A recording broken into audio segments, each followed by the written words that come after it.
Hello there, it's been a while and I'm back with another pick a card. As you can tell by the title, this is a general reading for the rest of the year. We're already one quarter into 2024. We have two more quarters left and I wanted to see what's in store for you till the rest of 2024. Just what energies, what messages, what you're going to be dealing with. This reading is open to your spirit guides, your ancestors, your angel guardians, your star family, any spiritual energy that you connect with and that you're working with. I'm open for it to come through and share a useful, helpful, light message with you guys. So let's get into it. As usual, I have 3 decks laid out for you. We have the Golden Universal Tarot, we have the Ethereal Visions, and the Radiant Wise Spirit. I will be taking away these decks and I'll be beginning each pile with some oracle cards and then I'll be using the tarot decks. But you can choose one or you can choose a number and go to the timestamps in the comment section below. I will see you in your pile.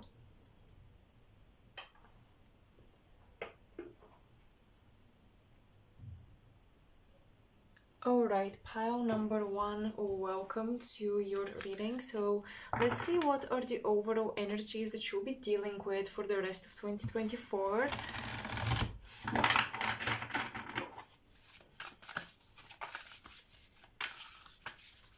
What's coming in the near future, so maybe in the month of May, month of June, and then what's coming in later into the year. What's coming in the near future, Spirit? Okay.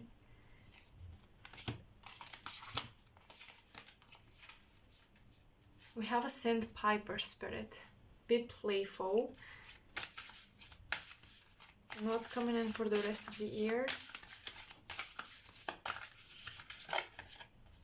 The Fox, Spirit. Think on your feet.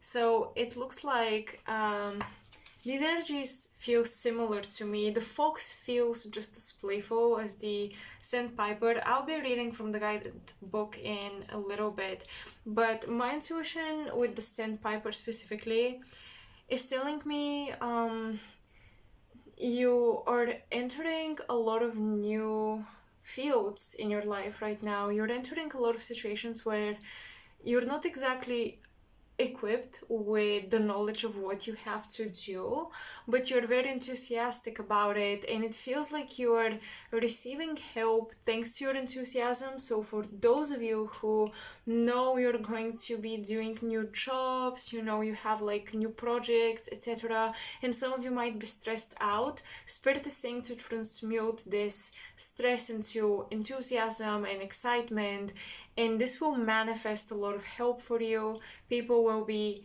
open to teach you in a playful way and not hold you accountable for little mistakes that obviously we all make when we do something for the first time. So yeah, it feels like you're doing something for the first time, but you should really try to make it exciting rather than stressful. That's a very important shift of your mindset. What's coming in the near future, recent future, May, June?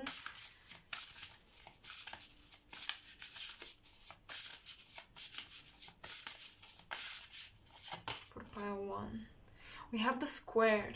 A challenging situation amounting to climb. Yeah, this is definitely something new because you do have number 5 and number 1, which 5 is about change. 5 is also, you're in the midst of a transformation, because 5 is right in the middle between 1 and 9, the numbers in numerology. 5 is right in the middle and it's open to both directions. Just the number, the symbol of the number is open to both directions, both to the left and the right. So energies from all directions flow into number 5. Number 5 is about being adaptive, always changing, always doing new things, always transforming. And number 1 is a new beginning, so it feels like it's been a while since your last time having to adapt to a new situation. Maybe some of you, because of the square energy, this feels like this is not something you're used to. Because of the square energy, it feels like your nature, just your personality and your natural energetic flow, is used to settle down and get to know the territory slowly and steadily. And maybe you've been in one particular situation in your life, let's say career, where you've been used to the responsibilities and you knew what you had to do, you knew how to do your job right, and now all of a sudden you have this new opportunity, you have this new job, and everything is all about adaptation at this time. And I feel like you will struggle a little bit with this. You might even think to yourself, the month of May, the month of June, when this is beginning, you might think to yourself, why did I even take this risk? Why did I leap into this new situation? Maybe I should have stayed where it felt comfortable. Now I just have more things to do and it feels restricting or it feels stressful. But this will transform once you get the gist of this new routine. You will actually find it very playful and very interesting. And I feel like a lot of you have been asking for change because the Fox Spirit is coming through with foxes always feel like little witchy helpers. This is how I resonate personally with this animal whenever I see it in a reading, in other oracle decks when it appears. Although the fox is, sure, trickster energy, I've always resonated with the fox as a little guide that is not super worried about you and allows you to do your thing, but they are there to kind of nudge you in the right direction, almost tricking you for your own good, if that makes sense. Because I'm really feeling good energy from this card. So this trickster doesn't feel negative. I almost feel like you have to trick your own self into doing something your logical brain tells you that's not a good decision or that's only gonna make us busier, etc., etc. But it feels like you've been asking for change, however you've been afraid to really leap into it when an opportunity comes. And finally, the month of May, the month of June, it almost feels like this change in this opportunity is necessary. It's not really up to you. It's not really about making a decision. You knew it was necessary. You're just wondering how you're going to manage with it because it feels like busy energy. Okay, it does feel like busy energy. For most of you, to me, this sounds like a career thing or even an apprenticeship. You're a student, you're doing some sort of school work or projects, and it does feel like work, it does feel career orientated. Well, I have a habit of saying the word incorrectly, so don't mind me if I correct myself. I have to get used to the correct word. Anyways,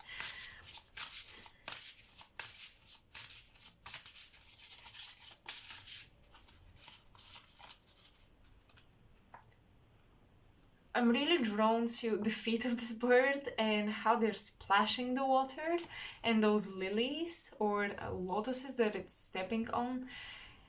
This reminds me of a scene from The Lion King and it does make me think of their motto, if you will, Hakuna Matata, live your life, enjoy your life. I'm not sure if this is exactly what it translated to, but I'm having this vision of a freely strolling person, someone who is just enjoying the rain, for example, and doesn't really let little inconveniences get to them. And with the splashing of water, I'm also thinking of drums for some reason in a rainy situation. Some of you might be going to a concert and you are expecting to have fun, or you're going to like a party or a celebration or a gathering, and you're expecting to have fun, talk to a lot of new people, meet a lot of different people. With the 5 and number 1, new fated meetings are going to be part of this celebration. But with the square,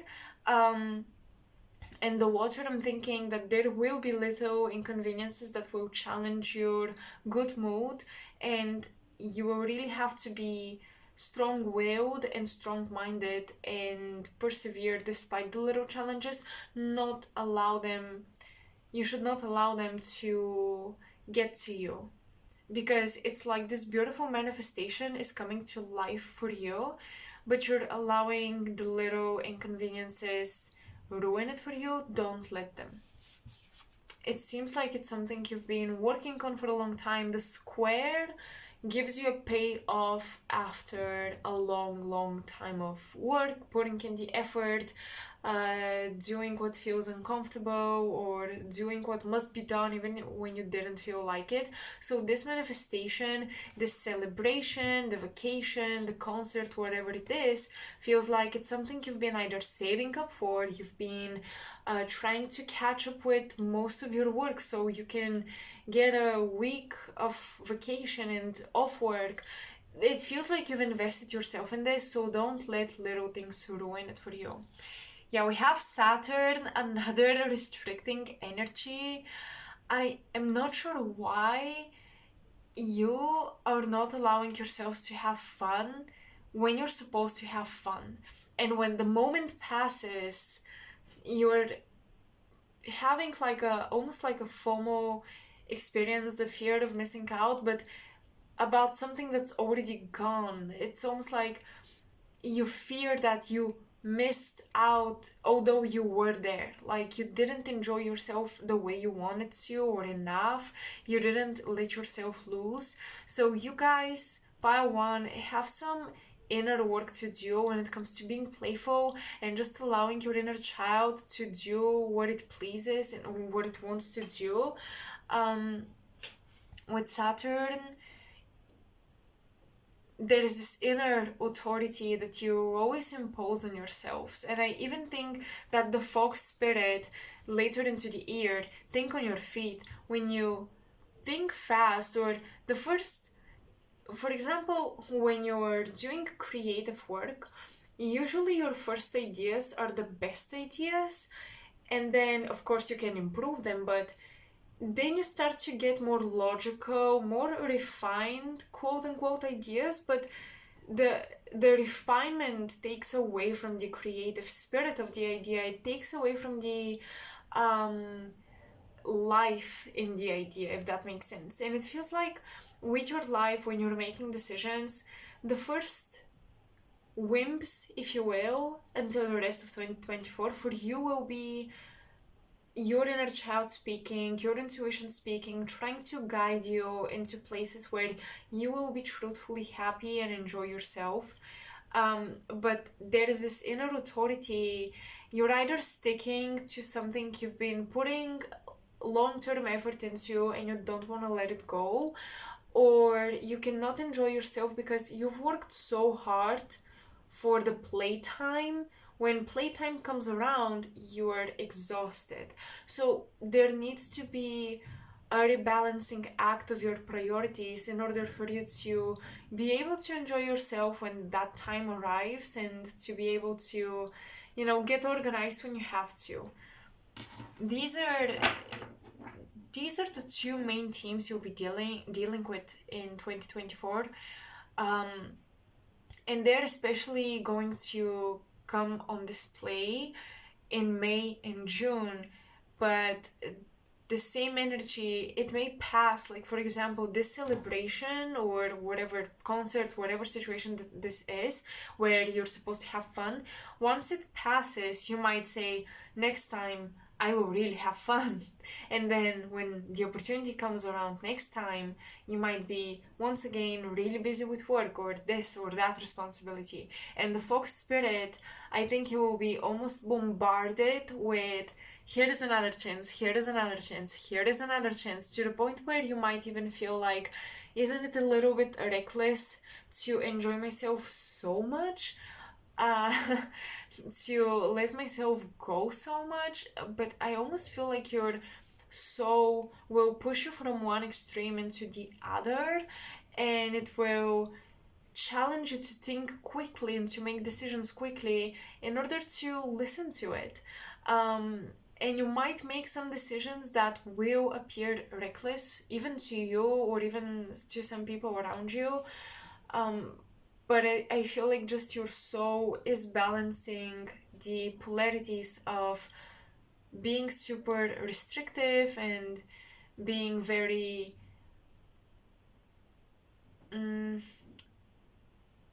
restraining yourself, basically, being this huge authority over your own life, being your own blockage.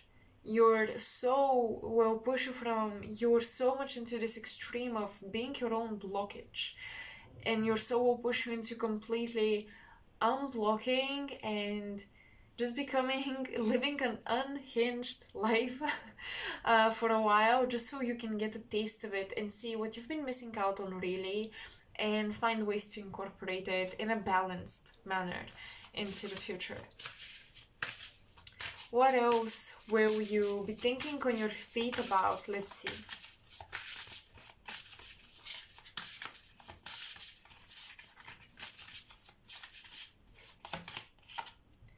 We have Pluto, transformation.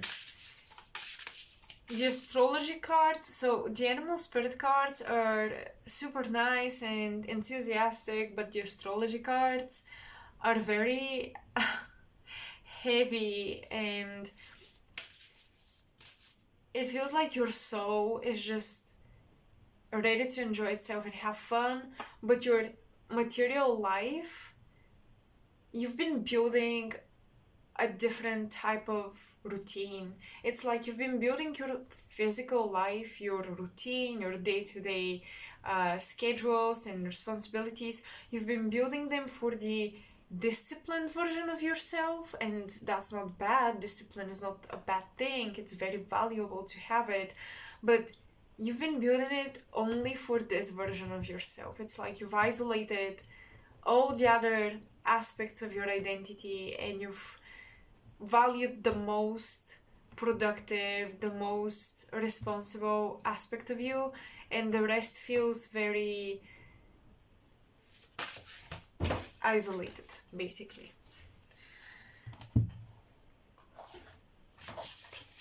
We did have cards falling on the floor, and usually when this happens, it's almost like the card's telling me, okay, this is the energy, you're right spot on it, but just move on. So let's try to move on, please. Let's see. Please, Spirit, what else will be pile one thinking on their feet about Gemini? Curiosity, intellect, and networking. At first, when I saw Gemini, I thought, oh, you might be transforming your social circle, but Gemini is not really the people close to you. Gemini rules communication with people that are in close proximity, but it doesn't mean you're close to them. So you might have a change of your clients, your usual clients may shift. You might have a change of your colleagues, right? Your coworker. You might have a lot of people leave and new people come. Or if you're changing your job, then obviously you will have new coworkers. So you might realize that around different people and around new people especially, unknown sides to you start to come at play and start to come to the surface. To some extent, it feels like you do need a new environment, because this is what Gemini rules. Gemini does rule the third house, and the third house is your immediate environment. Gemini also rules communication, of course, networking, as it says here, curiosity, learning, being a student, working on a project. Maybe you're working alone, but you're working along with a lot of other people who also have that same assignment as you, and you basically have like a shared experience. That's also ruled by Gemini. Gemini is the classroom in a way. If Aquarius is the school, the university, Gemini is the classroom, or the group of kids that come together and they just chat and talk to one another.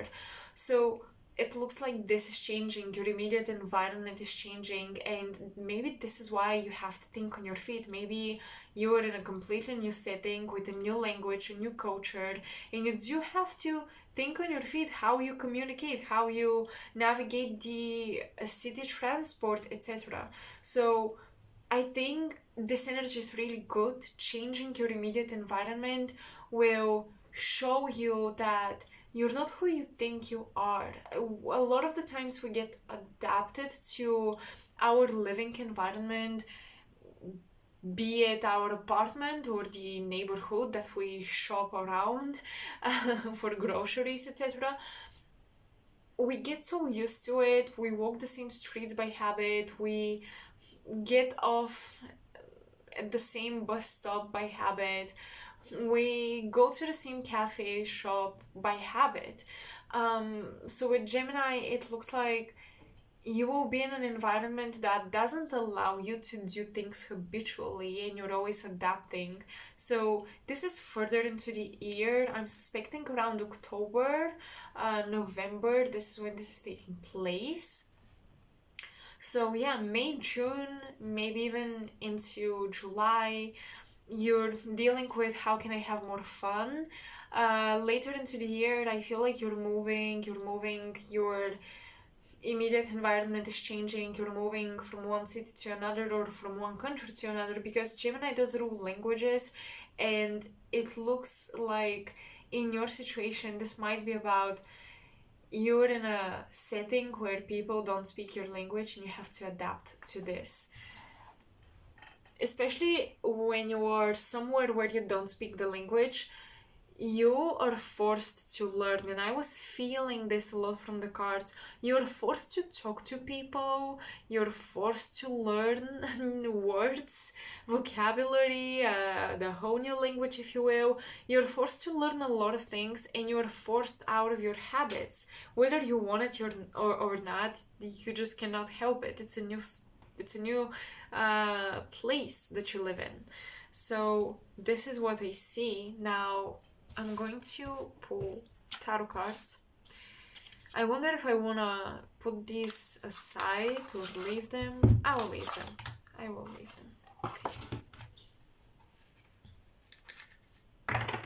I have one more oracle that I'm going to be using for clarifying the tarot.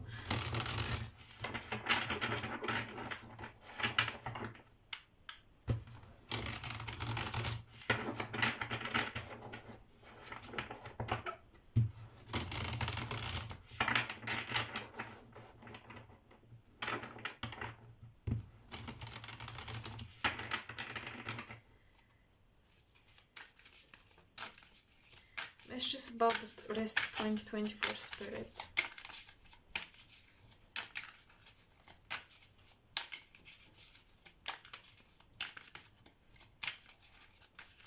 I'm being shown ends, and this to me immediately speaks about a community that you can trust. You're working on a bigger project together.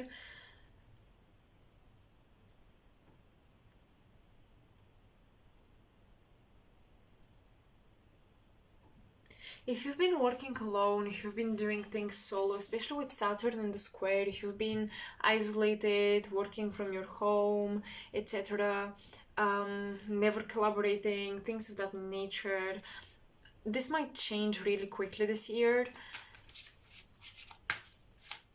because you can create such bigger things and so much more exciting things if you work along with other people. When you do everything alone, it can get really hard at some point, especially if you want to do something big, like, for example, publish a book or get out an animated series, for example. So when you're working on these bigger projects and you hope for a bigger impact on the world, which, let's say, Geminis are an air sign, they're very social and idealistic. They love to learn how the world functions. But a lot of Geminis, when they master a craft, many crafts actually, might teach, because on the other side we have Sagittarius, so we do have the teacher inevitably. When you work on a bigger project and you want to have a bigger impact, you need people with you and you need different perspectives to challenge your own and to take you out of your biases if you really want to do something that is meaningful to a larger audience. You do need a larger audience to critique you, to help you out, to give you ideas, to take off some of the workload.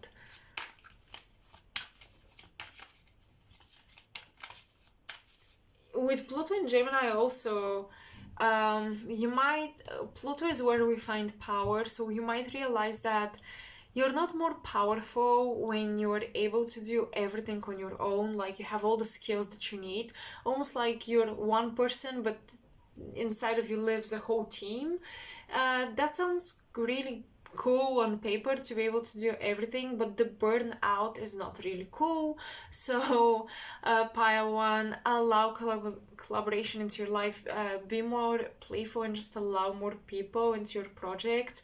The Saturn in the square might also mean that not only you're isolating yourself, you're pushing other people away from your creative ideas, you're not letting other people see them, and this is why they're not really developing.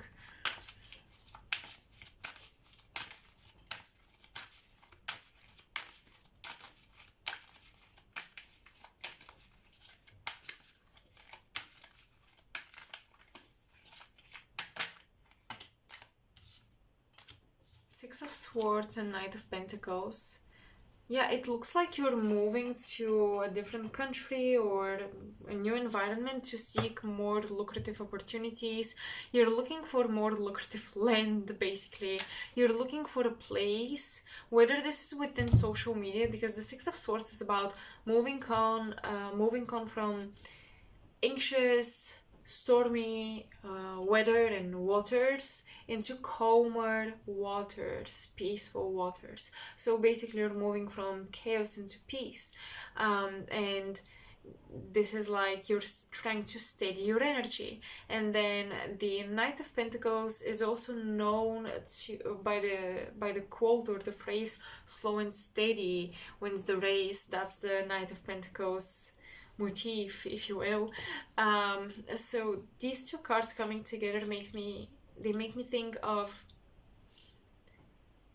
two things. So you're either moving, like physically, into a new environment for career reasons. You're looking for places where they have the study program that you want to sign up for, they have the job position that you really want to do, or you might be searching for lucrative land, quote unquote, within social media. Like you're choosing, okay, which platform best suits my work and where can I market myself the best. You're looking for the best marketing place at this time. Where can you find it? Will you find it? Let's see.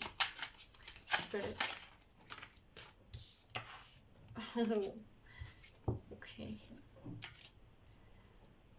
So you might be thinking, it must be very obvious, like, where should I market myself? Maybe on TikTok, maybe, or where should I study? Well, of course here, because everyone that wants to study this, go here. the message from Spirit is that your formula is not so obvious and it's not going to be the trendy, popular thing. So if you try it, you might be a little discouraged because you're trying something that's supposed to be popular and it's supposed to catapult you into success, but then it doesn't. And you're feeling like, well, if this very trendy thing did not make me successful, then how would I become successful with my more niche ideas? Spirit is saying, invest in quality, not quantity, and quantity will come. Okay.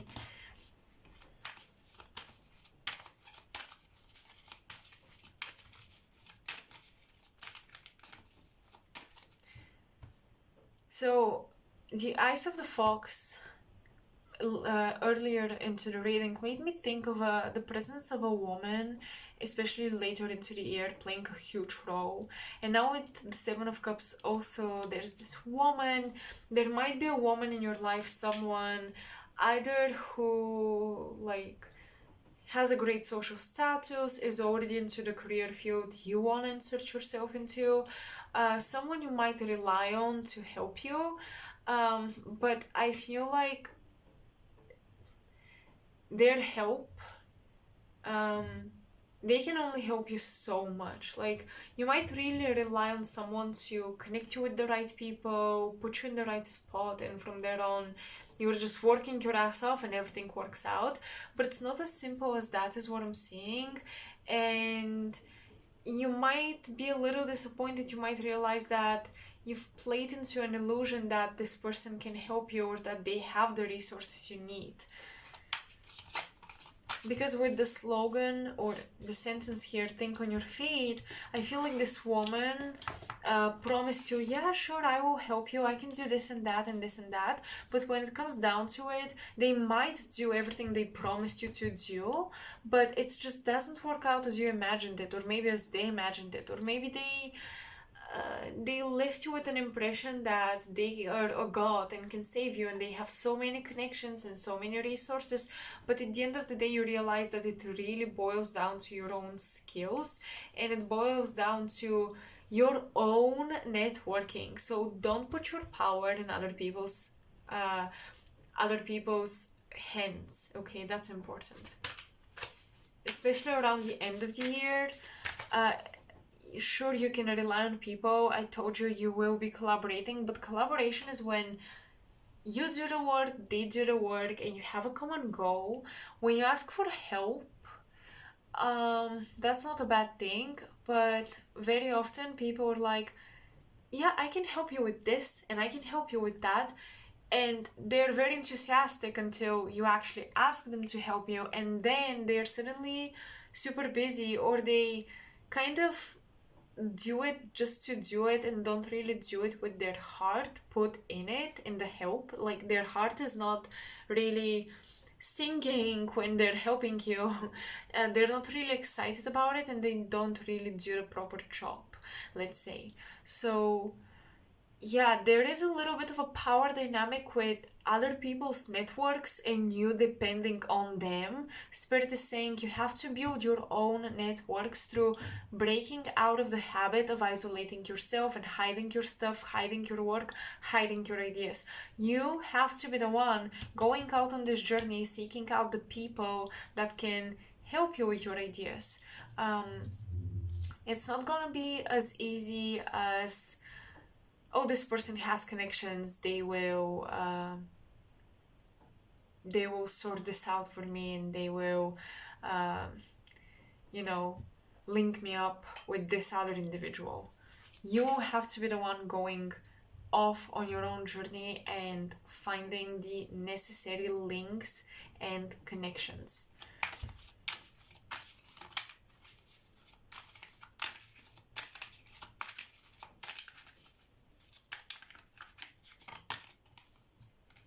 Ace of Wands, yeah, I mean, creativity, independence, an initiation, a new beginning. The Ace of Wands is overall great energy, especially when we need to be brave and courageous. It's like the universe is giving you a helpful extra push when you need it the most, so that's good. you guys, your own mind is gonna be your biggest enemy, or even your biggest competition, your biggest critique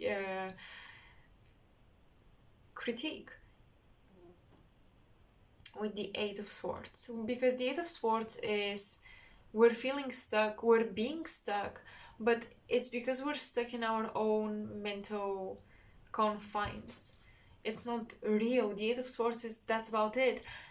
The blockage is not really there, but we think it is. We're paranoid that it's there, and we create it.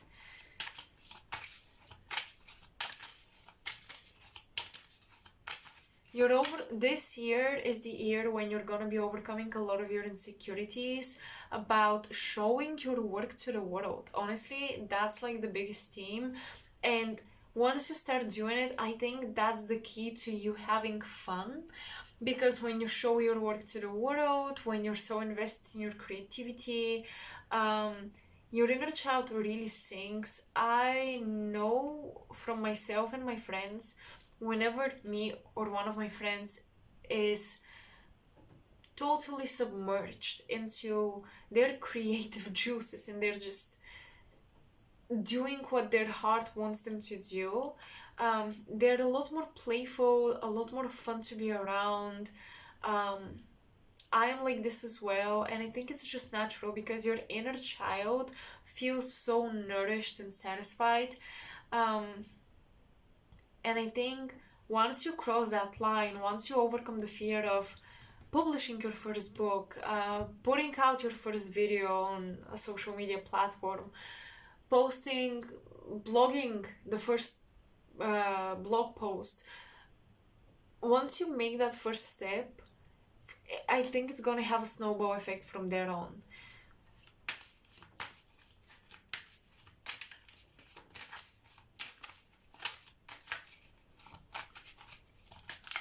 And the universe is really encouraging you with the Ace of Wands, because all the aces are, how is the universe helping us? If it's an Ace of Pentacles, it would be, well, material help, an opportunity to make the money that you need for something. But with you guys, it's really, you need the courage. You need the trust in your passion. Once you trust in your passion, with Pluto as well, Pluto is a very, very deeply passionate planet, and this is where it finds its regenerative powers. Pluto, the planet of death, regenerates once Pluto is passionate about life, and this is how energies balance each other. So with the Ace of Wands, this passion for life is what the universe will gift you with in order for you to get out of your head and get out of your insecurities.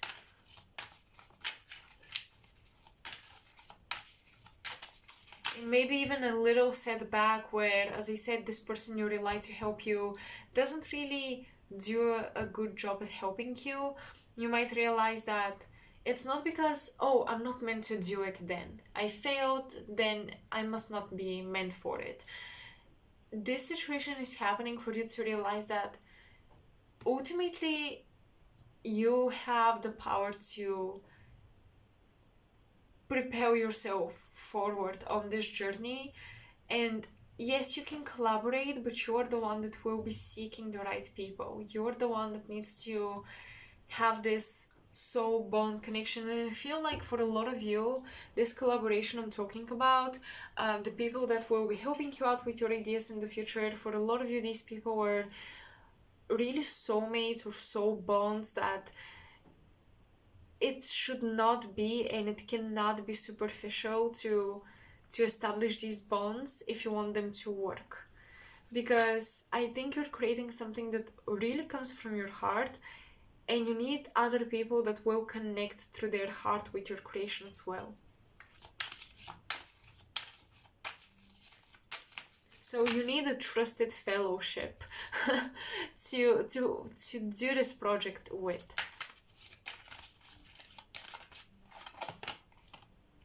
Yeah, Queen of Wands. I love this. And Chariot.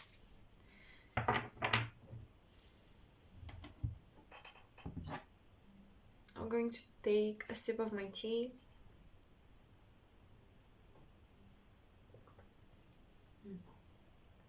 This is ginger tea with orange and cinnamon, and it's really, really good.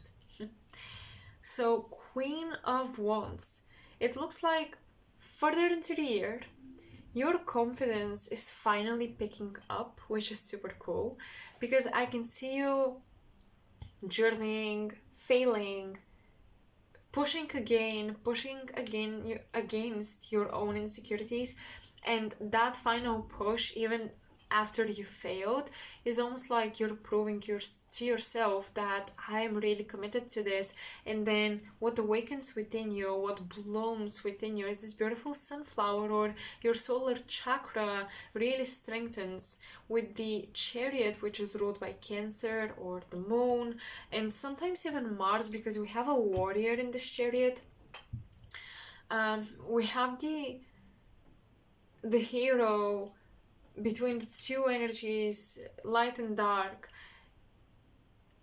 going on their journey guided by balance. Okay, once again, we're talking about balance, but the Chariot is also about achieving goals, reaching a destination, enjoying the ride, sure, but also reaching a destination. With the Queen of Wands, especially when these are combined, it looks like something you were really passionate and excited to achieve, to manifest. You're finally reaching it, or this year, the end of the year, you'll be on your way to getting there, and you will get very close to your desire.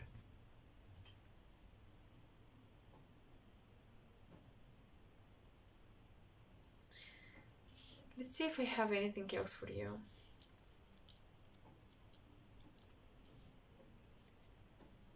Interesting, I'm hearing you do have people in your life that don't see you,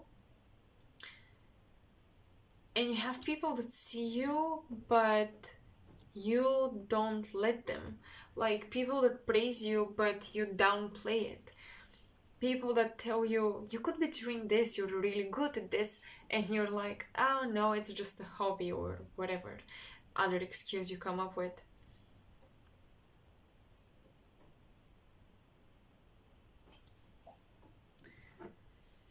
Okay, I wanna focus for a bit on the cards, see what else comes through, especially some more specific detailed message, and we'll be moving on. But this might take me some time, so you can fast forward the video if you want to, like 1 minute or 2 minutes.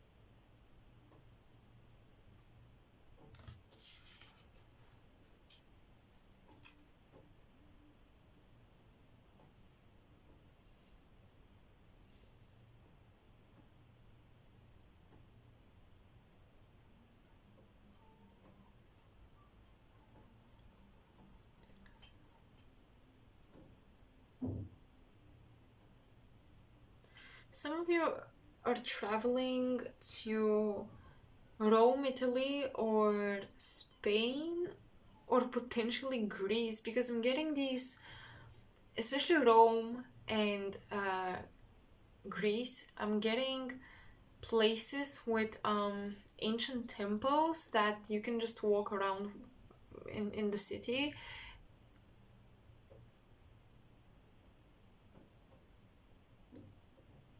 Some of you are recharging with a lot of inspiration from a visit to a modern city. However, in the modern city, ancient structures are preserved over time, and you're connecting with the energy.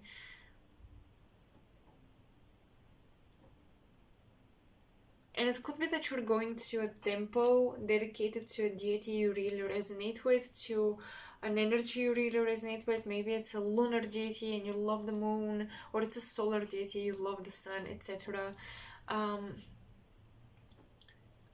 she has a red ruby on her heart, and she's right underneath the one who's pierced with swords, and his red cloth actually looks like blood, right? So this is interesting, but it looks like after a family member or your family failed you, either it happened recently or will happen soon, you're re restarting or just trying again to establish a closer connection to your family. It's like you tried once and it didn't work, but you're re-establishing a connection to your ancestors. Maybe in the past you've tried to connect spiritually with your ancestors and it didn't work, but this time it does.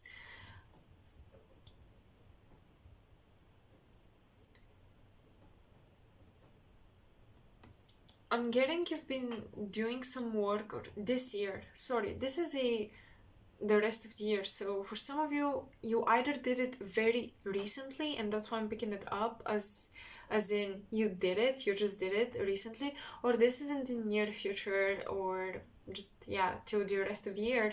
I'm seeing doing a lot of work with sensory deprivation and connecting with the ancestors while doing so.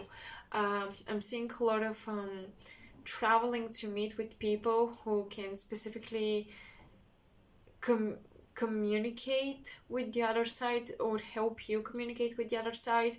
And this does connect with Pluto and Gemini, because I'm seeing people that will have power over the mind through some specific techniques, and you're traveling to go visit them, and you have a very recharging experience, and even memories about your ancestors, about your bloodline, and just about why you're born in this lineage. And you might be very lucky with finding the right person, or you might be very lucky with signing up on their list of clients and getting to do the regression or the therapy, whatever it is, this year, and not wait as many others have to. I'm definitely seeing travels for this psychological transformative purpose. Okay.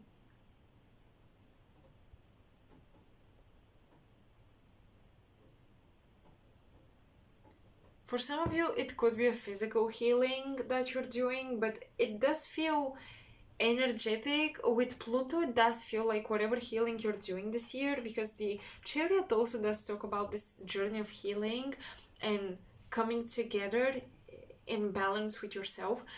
With Pluto, you're reaching the root of the issue this year. Whatever issue you've been carrying with yourself and you couldn't shake it off this year, you're reaching the root cause, because you're finding the right people that can work with you and help you.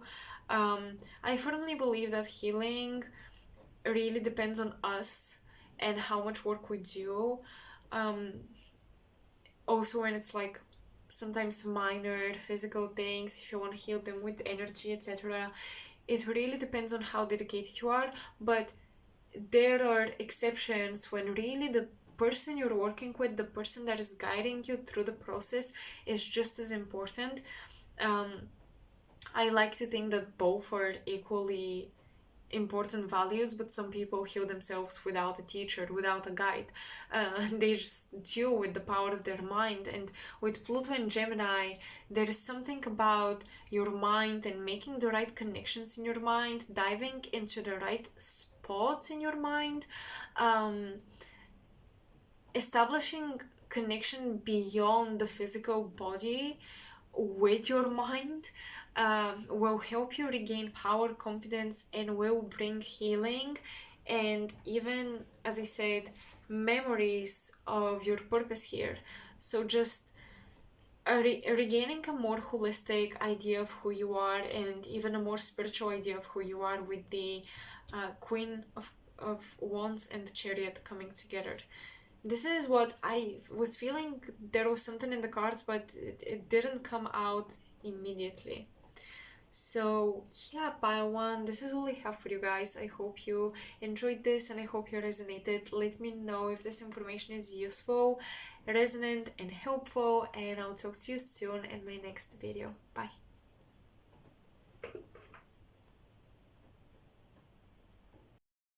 Hello pile 2 and welcome to your reading. While I was shuffling the decks and just refreshing them for your group, I had a vision of a green snake specifically, and just I was hearing snakes, and I usually don't get, let's say, spooked or scared or disgusted when I see snakes or a reptilian symbol in my mind when I'm channeling. Maybe because I'm a Scorpio and the snake is the lower energy, and let's say, I'm used to it. Not the lower energy, but it's something that I've known in my life, let's say. I'm not used to lower energies. I don't like them, but they exist. But when I saw it, although usually I see the snake as transformation, the healing, etc., the poison is the cure. This snake felt a little different. The snake really felt toxic. It really felt like there have been snakes around you in your life, and the rest of 2024 is a deep cleansing, and it's not even about your body. It's not about drinking that detox tea. It feels like it's really about your environment. Whenever I feel like in my life things are stuck or relationships are not flowing right, things are just not going right, I like to deep cleanse my home, or at least my room, but the house. I prefer to cleanse deeply the whole house. And I like to throw a lot of unnecessary things, and sometimes I would throw away gifts from people that I don't talk to anymore, not because I hate them or there is malicious energy, etc., but if I've let them go, I really want to let their energy go, and I will either gift away something if I think it's appropriate to give it away if somebody else can use it, or if it's not appropriate, I would throw it away. Yes, I would. And it always feels very, very refreshing. So that is the first step to improve the energy in your environment. If you felt like there is toxicity slipping into your life and you don't know from where exactly this is coming,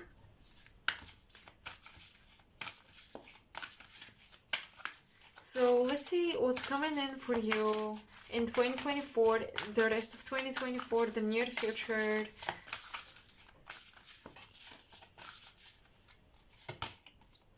The mod spirit, surrender now. Wow, this is beautiful because the wings look like eyes, and we also have this red color of the root chakra.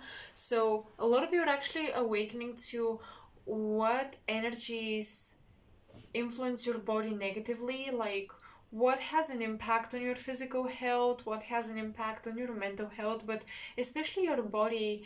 There is almost a spiritual relationship you've been building with your physical body, and it's paying off in the form of you receiving this, developing actually this gift of being hypersensitive to how things influence you, even on a physical level, how energetic things influence you on a physical level, the music that you listen to, um, the shows that you're watching, and the people you surround yourself with, and what dates you with their spiritual bodies, and how they treat also their physical bodies.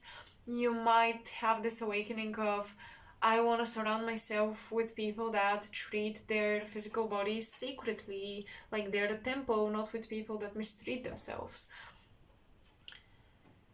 And with the mod spirit, you're guided to surrender to this awakening, to surrender to this stream of consciousness, to not reject it, because I don't want to be judgmental, I don't want to be bad or negative, or non-empathic or whatever, you might have a hard time accepting little spiritual truths because you want to hold space for everyone and everything. But how much space can you hold before you poison yourself, before you intoxicate yourself, you intoxicate your environment? It's as if thinking that the ocean must hold space for the immaturity of humanity and all the plastic we're throwing in it and all the bullshit we're throwing in the oceans. It's like, yeah, the earth is this wise spiritual being and she needs to hold space for our immaturity, and she does, or she did for a long time, but I don't know how long that can last before the earth implodes on us, basically. So it's the same with your body. How much toxicity and immaturity can you withstand with grace and empathy before you have no more space to hold because it's cluttered?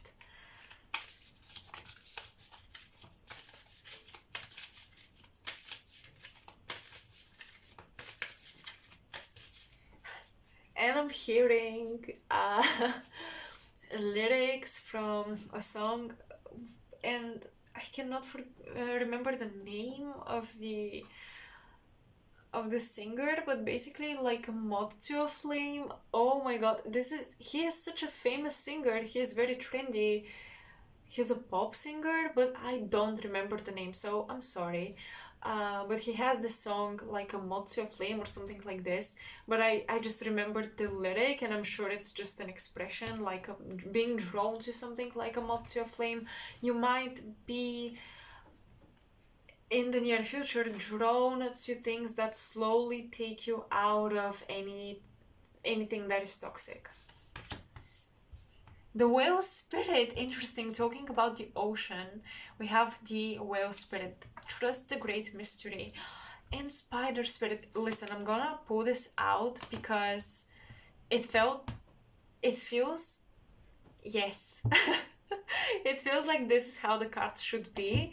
And look at how beautifully they're aligned. We have red, orange, and yellow. We have green and blue. And then we have purple and violet. And we have the chakras, you guys. We have the 7 chakras. So I'm telling you, I don't know if you've been doing yoga, if you've been doing Reiki, whatever you've been doing, your body is really happy. And it's almost like your spirit feels more comfortable being in your body and interacting with your body and giving you these psychic impressions that you've been wondering, why am I not as psychic as I used to be? Or why am I not as psychic as my friends or whatever else?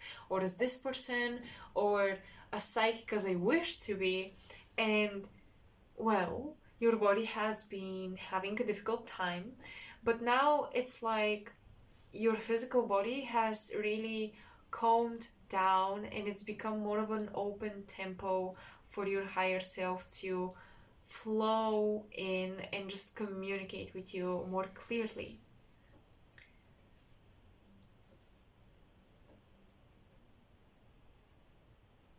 I love trust the great mystery and make your dreams real. A lot of fated events, it feels like, are taking place in 2024. So whatever happens, pile 2, I don't mean to take away your autonomy and free will, but a lot of the things that happen in 2024, pile 2, will be fated. These are destined events that have been woven into your life string, if you will, into your life web, and they're finally clicking in place.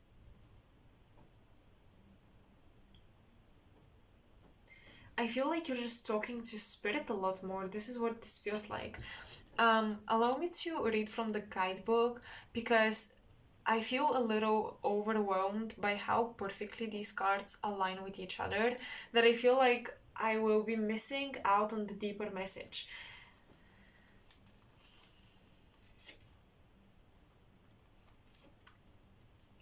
So, the mod spirit. The oracle message is the Mod Spirit asks, what is guiding you right now? Are you in alignment with Spirit, or pursuing something or someone with so much tenacity that it has become a compulsion or addiction? Are you so intoxicated by a potential relationship or opportunity that you can't think straight? Hard work and dedication are virtues, and love, of course, is a beautiful thing. However, when Mod Spirit appears, it is time to consider if you have gone over the edge in a relentless pursuit. Workaholism, overeating, perfectionism, or addiction to certainty, or even to a person, may be your current vice. The form of your addiction does not matter so much as awareness of the consequences of remaining persistent when moderation is needed.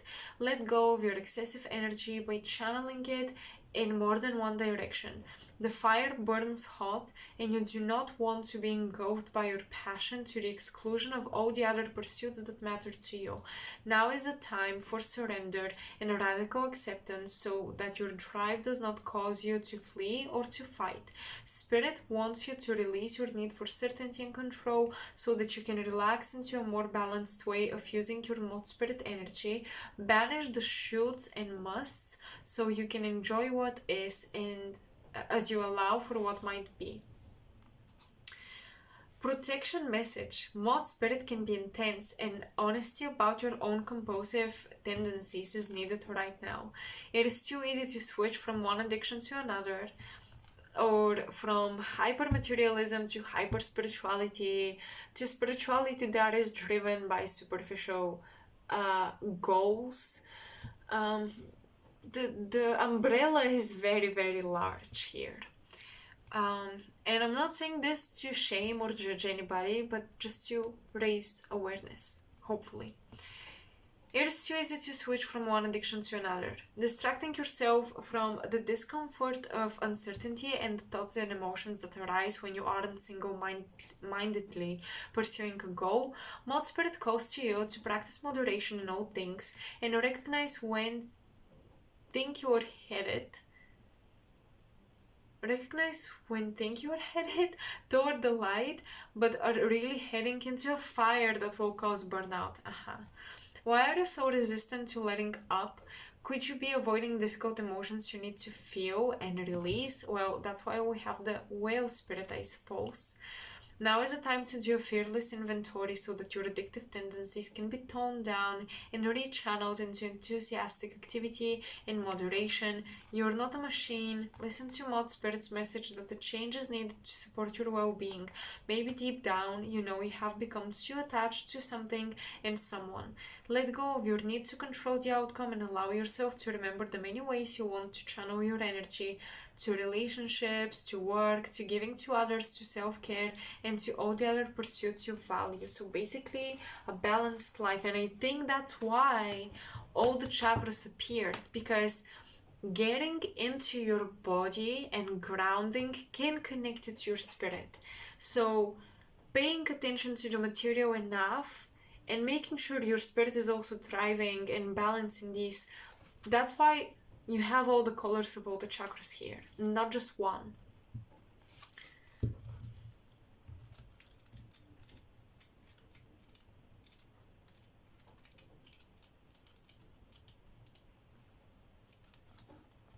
The Whale Spirit, Oracle Message.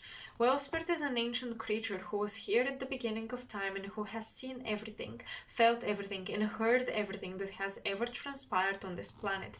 In the hidden realms where all things must gather first before manifesting into form, Whale Spirit is the keeper, singing to the soul of the whole world from the deepest waters of the coldest seas. When Whale Spirit appears, it is a reminder that there is a great mystery that you must accept without intellectually trying to understand it. For some of you, this is communication to your star guides, especially if you feel a connection to Sirian energy and the stars of Sirius or the constellation of Cancer. If you have important placements into the degrees of Cancer, you will most likely have a connection to the constellation the constellation of Sirius. When Whale Spirit appears, it is a reminder that there is a great mystery that you must accept without intellectually trying to understand it. Some things cannot be known by the mind, only experienced through the heart, through intuition, and through the peripheral senses that part the invisible veils, separating the visible world from the great manifesting consciousness in the hidden realms. There is something that you're brewing, that you're manifesting, and you really have to trust instead of obsessing over it. Is it going to happen? Is my miracle going to take place? Is my manifestation going to happen soon? Just do your magic and let it be. I think that's the message from Spirit, to let go, maybe even to the addiction of magic and manifestation and controlling everything. Although it seems spiritual because I'm manifesting, it's still a form of control. And you've done enough, let it go. It's going to happen for you. I'm telling you, the wheel of fortune is at play right now. A lot of fated events will happen. You won't have control over everything, but I feel like everything is happening perfectly in correspondence to your energy right now, to your frequency right now. And I think that most of you have been really working on your frequency, have been really working on your energy. Now is the time for you to immerse yourself in the great mystery of Spirit, and to trust that within the invisible, what you can see, what you cannot see, now are the seeds of your intentions being tended to by the angels. The protection message. Certainty is not offered to you right now. You're being asked to trust the process of co-creation, while Spirit reminds you that your primary reality is not that of the material world, but that of the realm of the Spirit, from which the essence of your dreams and desires take shape before arriving as a specific form. You must trust absolutely that what will come will be for the highest good. Stay in your present moment awareness and allow the hidden realms to hold your intentions safely until it is time for them to manifest in the realm of the form.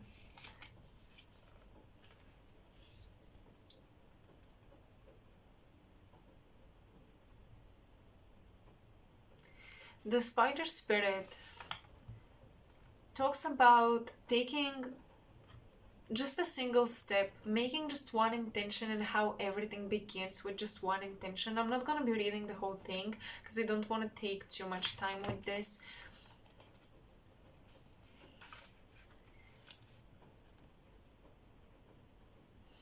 It talks about how when you send out the intention into the universe that you want to create something or even co-create something, resources, help, everything that you need appears.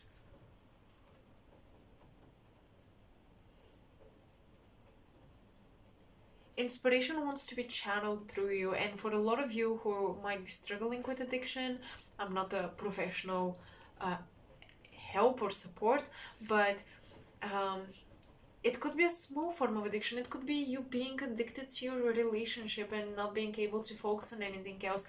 Inspiration is being gifted to you so you can channel your energy into your creative inspiration and send out an intention to the universe that, hey, I am ready to create more than just the relationship I manifested, or more than just the career I manifested. Some of you have manifested something and you might be obsessed with keeping it, maintaining it, not losing it. Or maybe you were obsessed with, if I drop my manifestation routine, is it going to happen? Yes. One single intention is all that you need.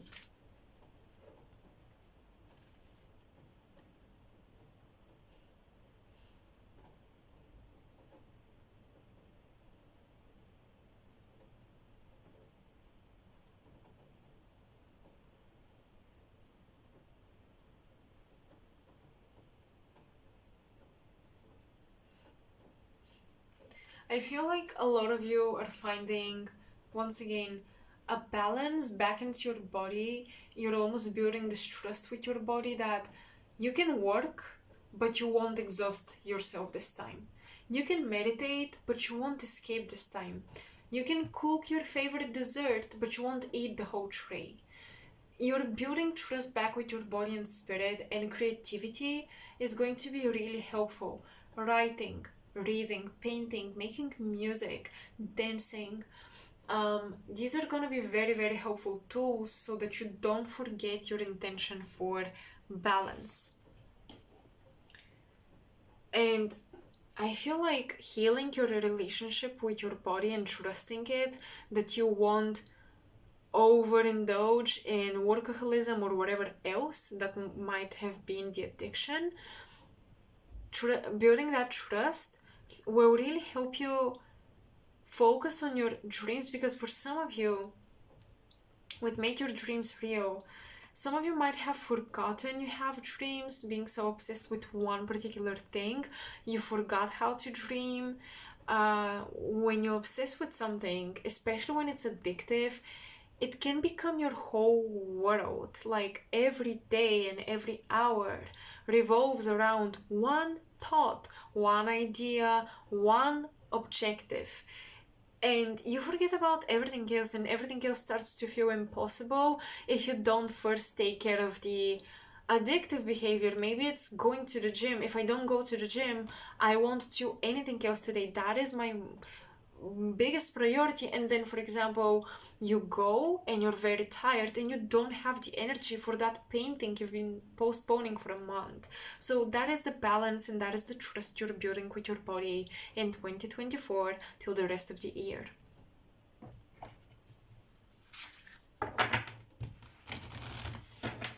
What else is the rest of the year bringing?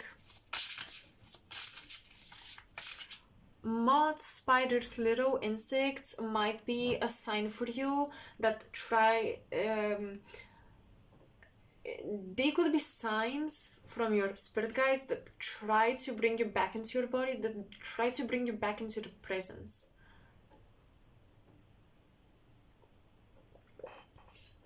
So every time you see one, I really want to remind yourself, hey, I'm intentionally trying to be balanced. I'm intentionally working on trusting myself.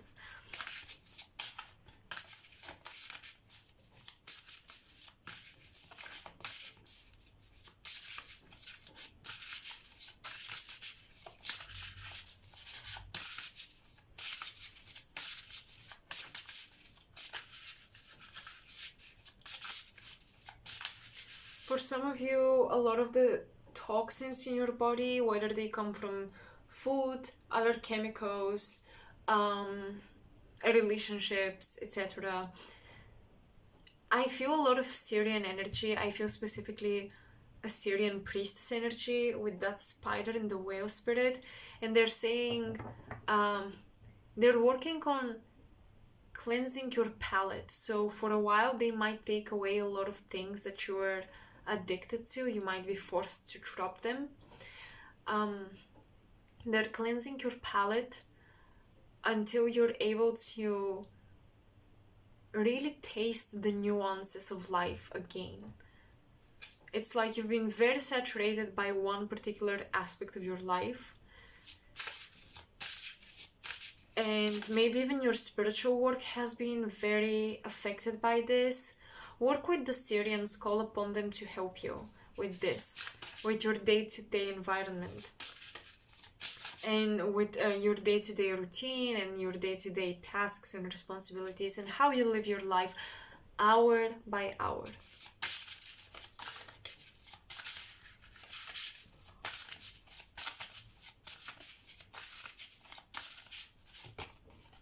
The moon, yes, the moon, Cancer energy, Syrian energy. Satisfy emotional needs, nurture self and others. Take a look, examine your moon sign in astrology. Very often when we think of self-care, we think of, putting a face mask, laying in bed, maybe even reading a book, lighting up a candle. We think of very cliche things that we all believe are forms of self-care, but your moon, maybe your fourth house, but specifically your moon, will really show you how you can take care of yourself, how you can feel the emotional needs. And usually when you are addicted to something, it's because there is an emptiness inside that you try to fill with that addiction, be it a relationship, be it a TV show, be it a food that you love. when you look at your moon and you see, oh, this is the emptiness I'm trying to fill. If it's Taurus, it's beauty and spending time in nature, for example. If it's Aries, it's moving your body, and being the initiator of something, being the inventor of something. If it's Leo, it would be creativity and being seen, putting yourself out there. If it's Aquarius, it's gonna be having a bigger goal in life, being part of something bigger. If it's Virgo, I think it's gonna be overall health, but it could be a connection to nature and animals, or feeling like you're useful and you're helping others. So charity work would be really great for a Virgo moon, to feel that emptiness get filled up. And all the signs will have their own thing, but I suggest you examine it and you do a little bit of research.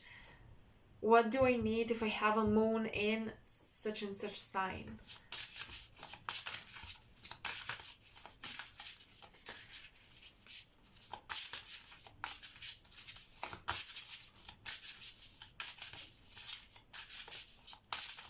For a lot of you, men or women, in 2024, you're tapping into your divine feminine energy, you're returning to your body, you're creating a bridge between your body and your spirit, between the spiritual life that you want to lead and the material life that you have to take care of.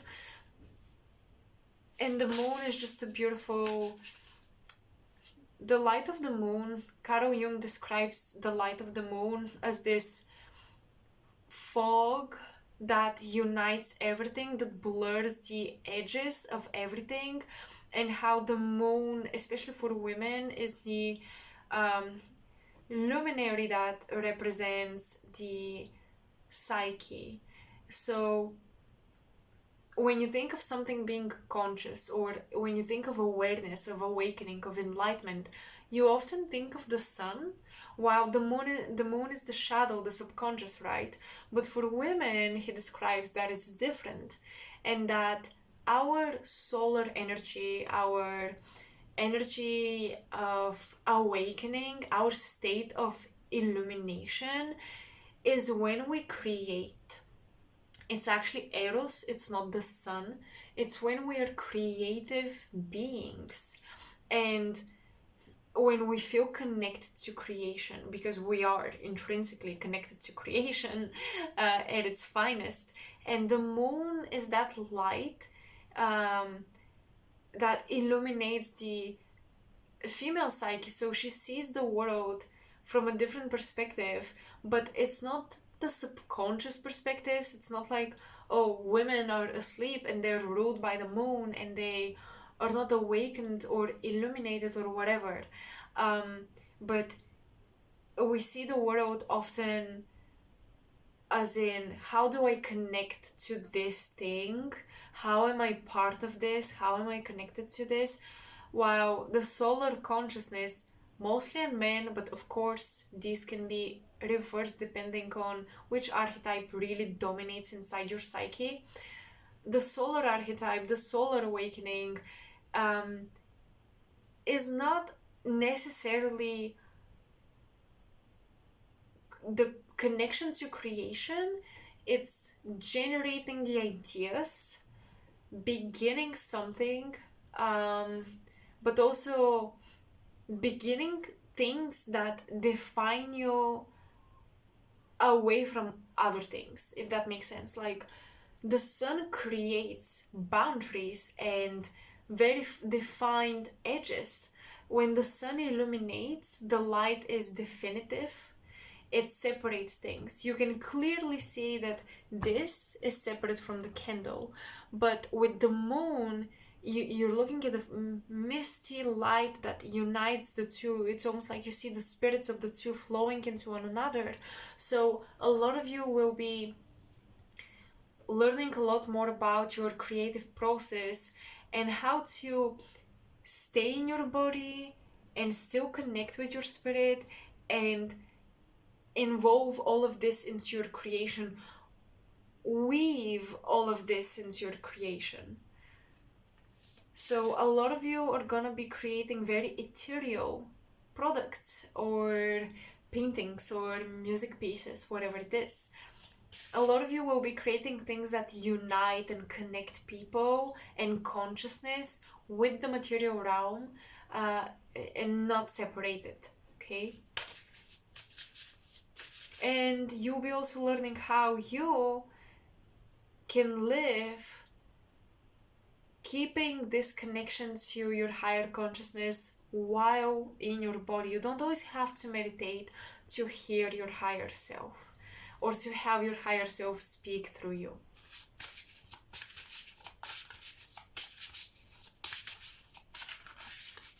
It will take some emotional nurturing until you build that trust with your body again, but you will get there. Step by step with the spider spirit.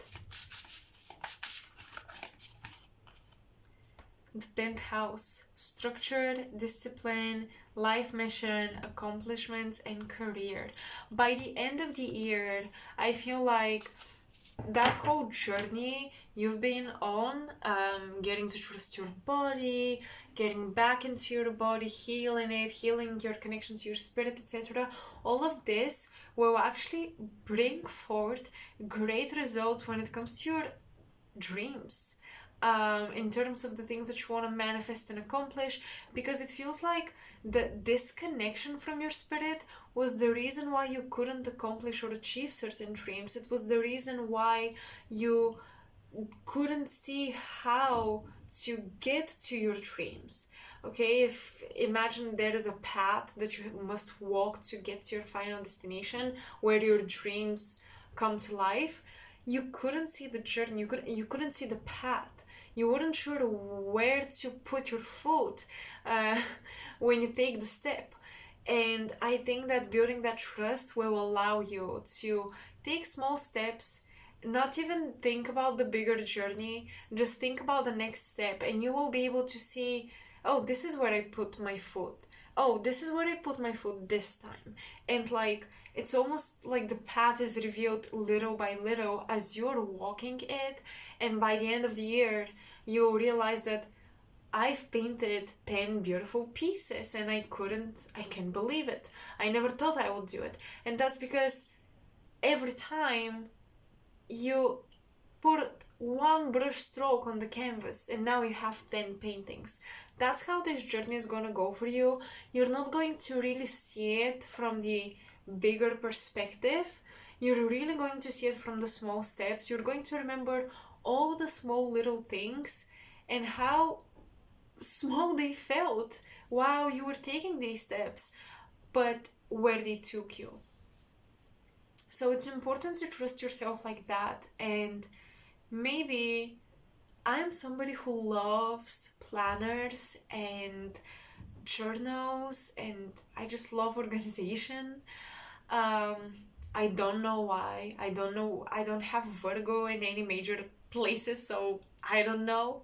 I'm a Sagittarius rising. Who knew I would love organization? But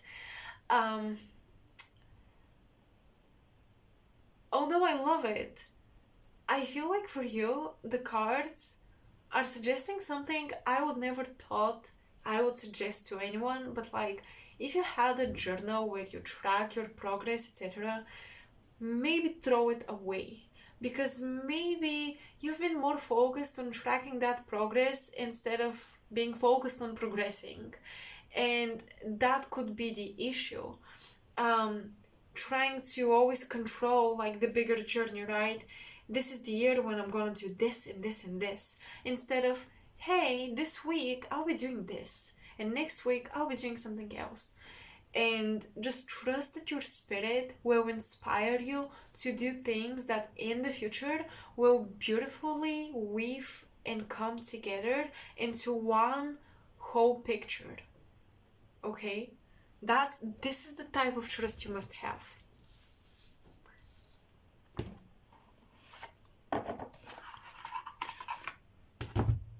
Immediately with the 10th house, we have the mother and the father figure. So this is once again balance between feminine and masculine. This could also talk about a healthy relationship that propels you forward, that helps you grow. You might have someone in your life that really balances you out exactly as you need it. If you're very, let's say, emotional and easily distracted, you might have someone who is very balanced, very grounded, maybe not non-emotional, but they're just grounded and they know how to work with their emotions, and they're very focused and they can help you with this. Definitely study the people around you that you feel are very different from you. That's a very useful exercise because they often have qualities that you lack and you might benefit from.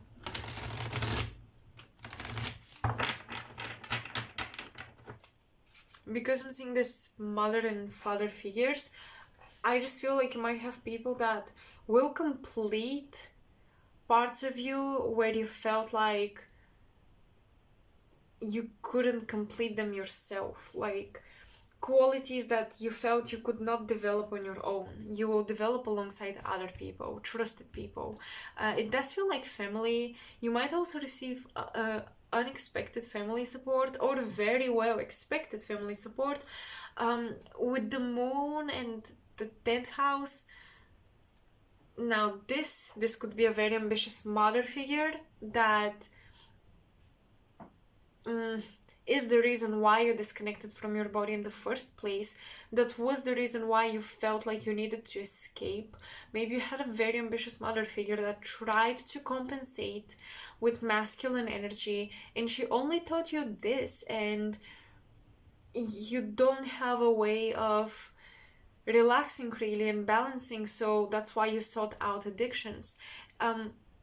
Definitely with the spider, you might be diving into some parental patterns that affected you and how to take care of them.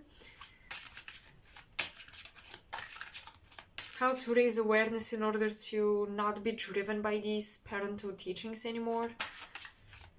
You're enduring some programming from the parents, but I hope for most of you the scenario here is that the moon and the 10th house are just a healthy mother and a healthy father figure that are supporting you on your journey. And if not, you probably had a very ambitious mom,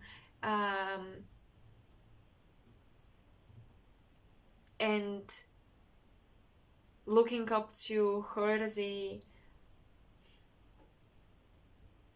model in your life.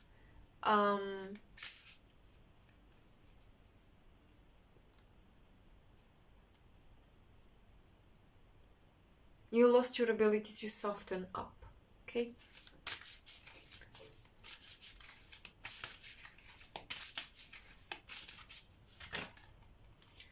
We have the Two of Pentacles,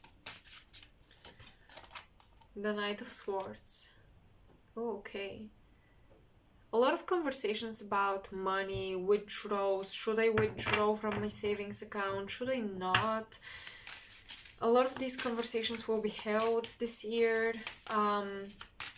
It does feel like you will lose a bit of money, or you will spend some of your savings on some stuff that maybe don't feel like an investment. It feels like you're just spending your money. I'm not saying that you can't, but it almost feels like you're spending with fear in your heart, like, oh, my savings are going down. Should you be worried about this? Let's see.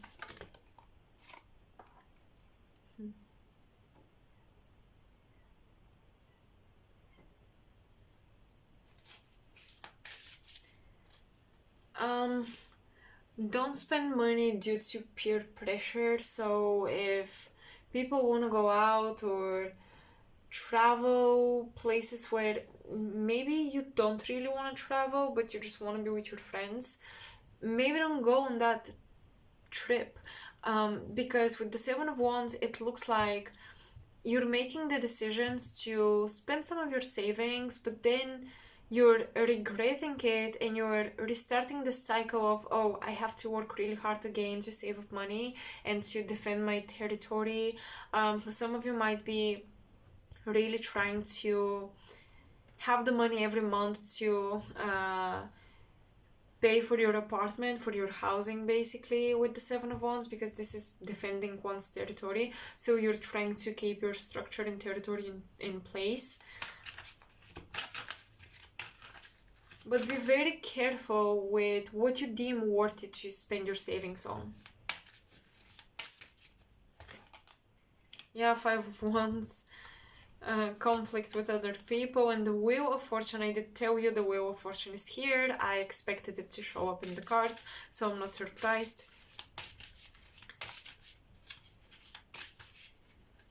And it's like the Wheel of Fortune is right underneath the Knight of Swords, which has to make the decision. Do I spend the money so I please everybody else, or do I stand up my territory, have a little bit of a fight, and change my destiny? Because yeah, King of Swords. Yeah, King of Swords. So, defending your territory and standing up for yourself and standing up for your own decision without allowing to be persuaded by other people into unnecessary purchases especially, is going to establish you as the King of Swords. Someone with authority, someone who's made the right decision, someone who has clarity and is happy with their decision making, instead of the Two of Pentacles, where you try to juggle all of your friends' ideas and invitations and trip plans and trying to juggle to make everybody happy, and then feeling like your money is slipping out of your pocket. Okay, be very careful with your money this year, because you have to take it slow, and you have to make sure you have the security to back up that slowing down. Because if you work for yourself specifically, you may not be able to take on as many clients as you used to, because you need more time to rest, you need more time to meditate, to get creative, etc. Do not try to please other people, or quote unquote not disappoint them.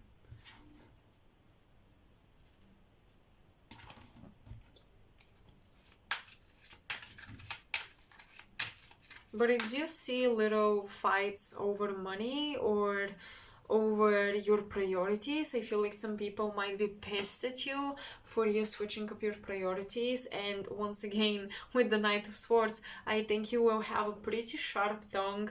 I feel like your throat chakra is, let's say, very activated, and you're not going to allow people to question you why you do what you do and why you take care of yourself the way you do.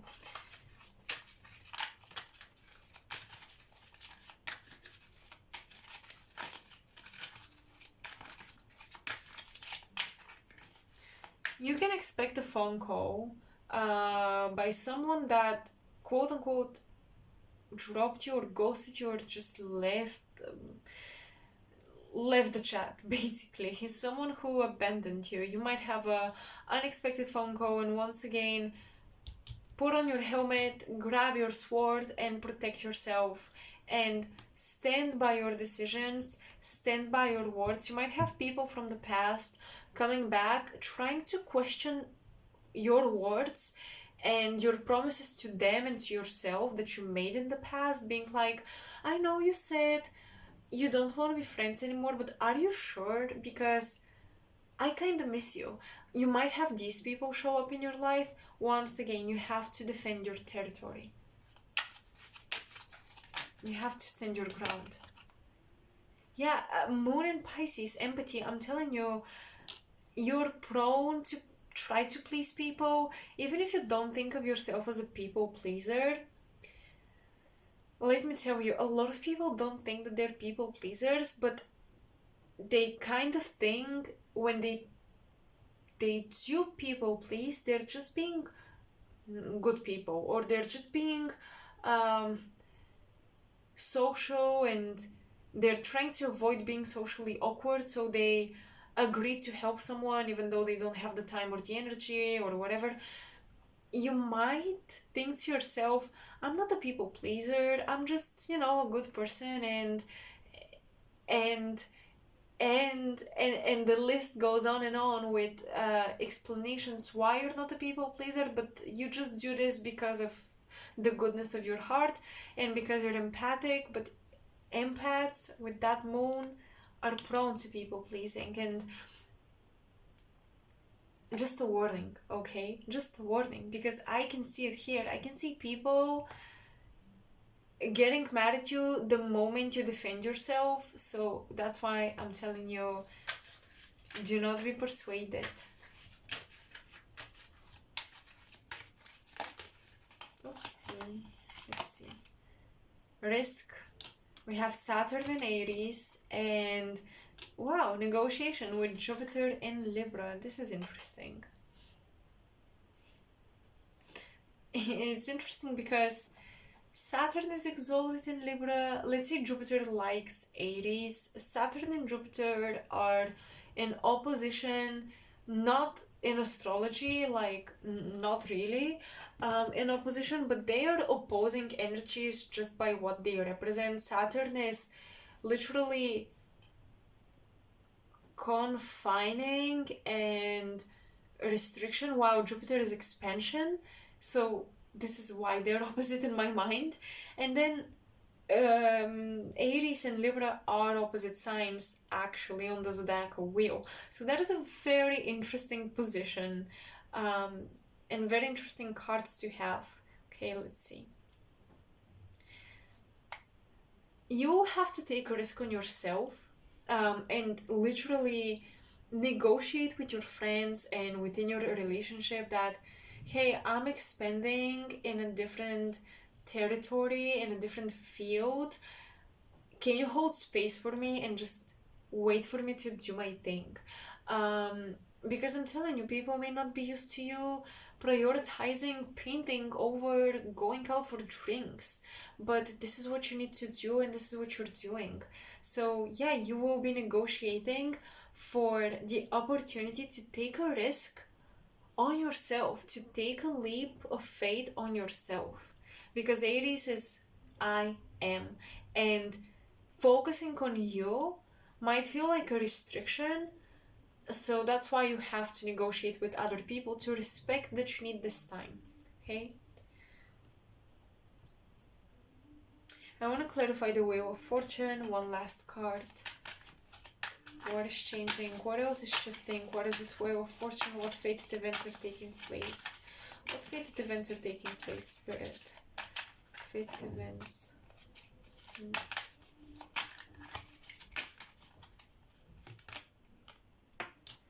Saturn and Pisces, loss. The fated event might be a period of isolation or losing someone, losing something, but that loss, I feel like, will put you back in your body, because Pisces, you see, Pisces wants to escape while Saturn doesn't allow it. So you're going to have like a spiritual, and it's gonna be fated, okay? A darkness of the soul, a spiritual crisis where your initial desire is to escape, but Saturn doesn't allow you. Saturn is like, hey, you have to be responsible. 10th house is ruled by Saturn, the moon is here, moon in Pisces, Saturn in Pisces. Here is the connection. You can either escape through your spirituality or try to escape the world when you undergo the spiritual crisis, or take responsibility for yourself as much as possible and ground yourself as much as possible and work through that spiritual crisis and connect with your spirit, but in the healthiest way possible. Okay, whatever is possible, once again, because it won't be easy, because it requires you to change a few habits. All right, well, my neighbors are playing some music. I don't know if you can hear it, but yeah, there is music in the background. Saturn in Pisces makes you wanna be more serious and more committed and more responsible with what your spirit is going through. That's it. That's basically it. And this is what I see you do anyways. And Saturn can actually materialize the healing abilities of Pisces, or it can allow Pisces to ground its healing energies into the body, and the spiritual healing takes place on the material plane. That can be the positive of Saturn in Pisces. So for you, I think you've tried to heal yourself by escaping the spiritual and the material plane, or you've tried to heal your spirit through focusing on the material, avoiding the spirit, and then trying to heal the material by focusing on the spiritual, manifesting everything that you want, doing the affirmations, etc., instead of bridging the two together. And I see you bridging the two together this time, and realizing that you cannot avoid one by jumping into the extreme of the other. You cannot avoid one plane of existence by trying to focus only on the other plane of existence. That is Saturn in Pisces. That's the fated thing you're gonna go through this year. But I think that this risk is worthy because the 10th house is a house of masterfulness. So I do see you mastering a craft or mastering skills, like mastering your own ability to bring yourself back to life and bring yourself back into balance, and perhaps being able to bring others back into balance in the future.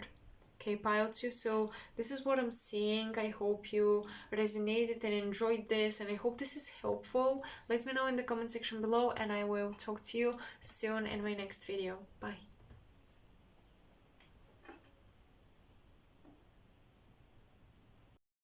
Hello, Pile 3, and welcome to your reading. So let's see what's in the near future as well as further into the year till the end of 2024.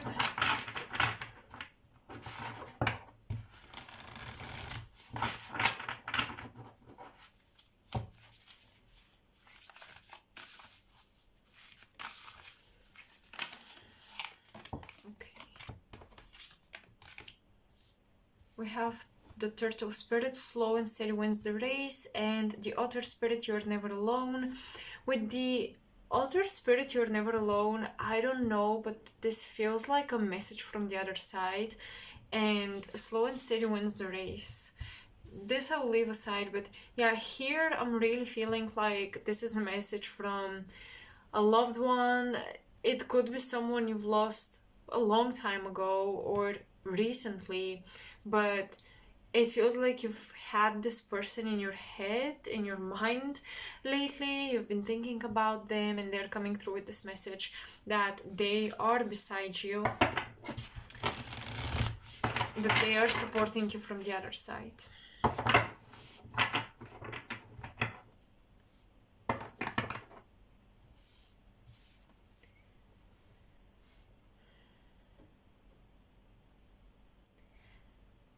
The turtle's shell looks like a cracked earth, like a cracked planet, Earth.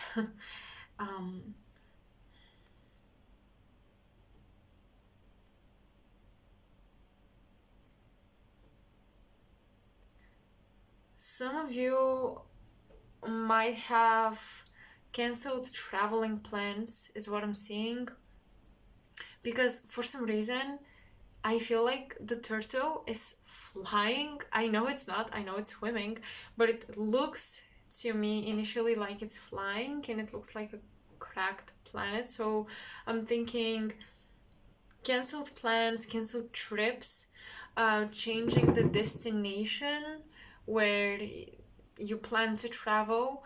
You are now rescheduling, changing the destination.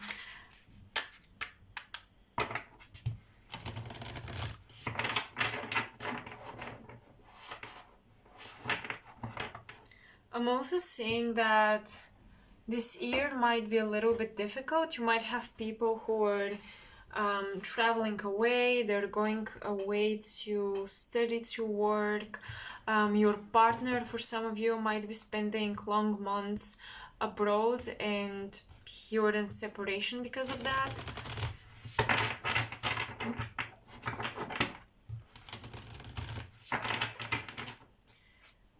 The turtle spirit is also, for some reason, making me think of the body of a mother restoring itself, regenerating itself, restoring itself, healing after giving birth. So for some of you mothers out there who recently became moms, you might be doing specific things to heal your body, to gently, let's say, push yourself back into, I don't want to say shape, because I know how much stigma goes around the body of a new mom, and like all the trends and the BS out there. But I definitely see you trying to pick back up the rhythm of life that you used to have before pregnancy and before birth. And yeah, just healing, just the this cracked earth, it's like the pieces are coming together. So literally after you cracked open to give life, now you're coming back together. And you're not alone in this. There is support for you, specifically your partner with these otters in a heart shape are so cute. So I do feel like you might have a partner that is really supporting you through the process. And also this is just a message that you can ask for support and you can ask for patience and for help, especially.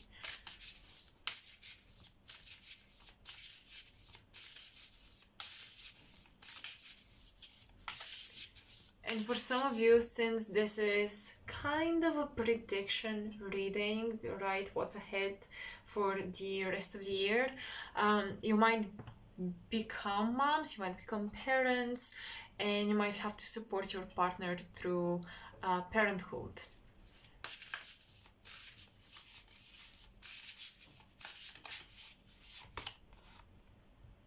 The fourth house. Yes, this is the house of family, cultural and family roots, home, peace, and comfort. So, for a lot of you, this year is about spending more time with family, and maybe you're used to travel and to go away on a vacation or travel for work, but this year you're not doing it because you want to be next to your loved ones. I feel like there will be, for most of you, a very valid reason why you stay with your family, why you stay home, why you stay in your home country, why you cannot travel.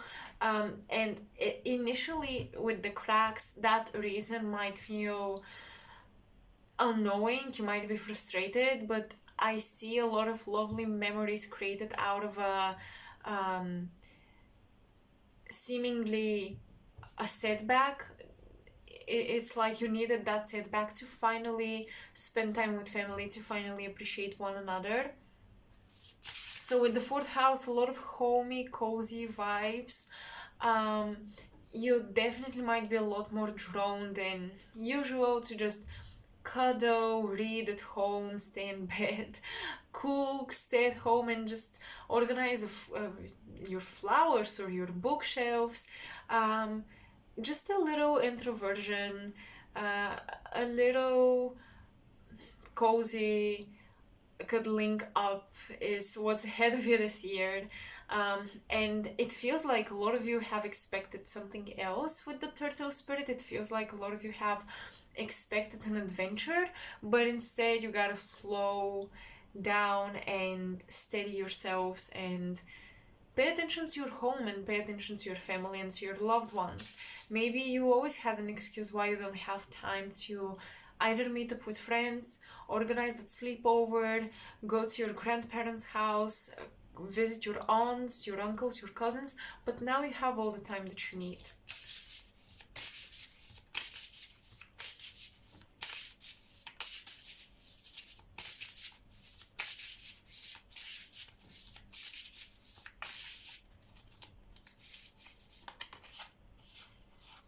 The seventh house, profound relationship, intimacy, and romantic partnerships.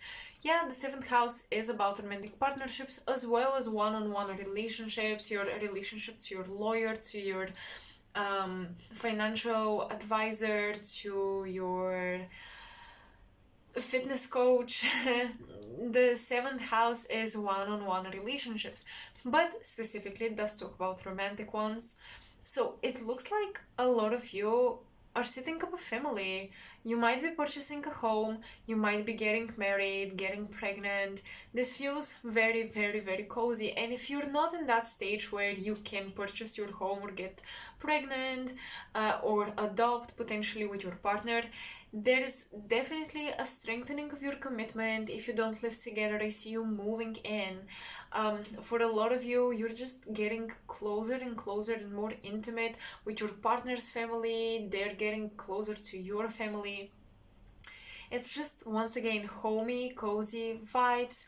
Commitment is a priority. Spending time with loved ones is a priority. Spirit is saying do not neglect this and don't take it for granted, okay? You might think that, well, we're in a committed relationship. Maybe you're married and you take this for granted, but actually, you really have to work for the relationship to keep it fun, exciting, and lovely. You cannot just rely that, well, this person will love me even if I don't do anything, even if I just really don't put in any effort. And it's not about struggling through your relationship, but just the desire to put in effort and to show love. I think that this is gonna be a lesson for some of you. For some of you, you might be a natural at it, others will have to learn how to do it, but nevertheless, it is gonna be the focus and the priority for the rest of the year.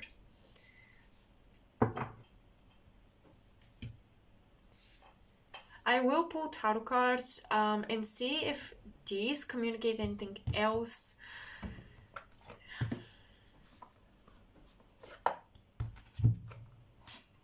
Because with pile 1 and pile 2, I did speak a lot longer analyzing the oracles. But for you guys, I feel like it's just very clear. Also, let me show you. Number 6 in numerology is about family, relationships, children, etc. Number 2 is also about collaboration. It is about money to some degree, but it's about collaboration. Just two parties coming together. Number 4 is stability. It does represent the fourth house of home, security, routine. And once again, number 2. So what I see here is that you might be setting up a lot of like family goals. So for example, if you and your partner decide that you want to reinvent yourselves, you want to improve your routine, you want to eat better, move better, sleep better, live better, maybe spend more time in nature, you might set up these common goals that you share with each other, like both of you 10k steps every day or something like this, and you might actually do them together. So there's something about collaboration for practical reasons, collaborating on your routine, literally day by day, and also enjoying time with each other, like turning your responsibilities into fun dates. You wanna move more, you go play basketball together or something like this, and you enjoy time with one another. And it's basically two birds with one stone.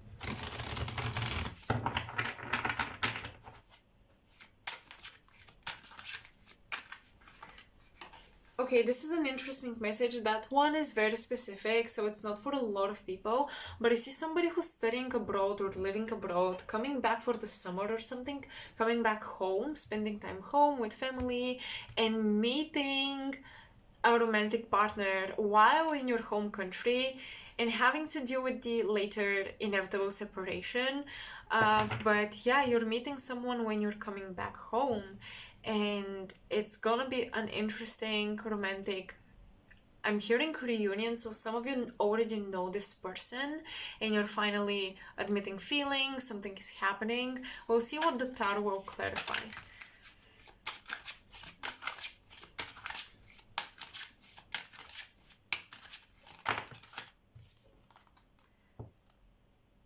Queen of Wands reversed. I feel like a third party is out of the picture. Um, Specifically for some reason I'm getting like a group of friends, and maybe two women, maybe two men, but two and one. And there's like this triangle. There's something about one friend. So let's say friend A likes friend B and friend C likes friend B, but friend B likes friend C, but they didn't know and something went down with friend A.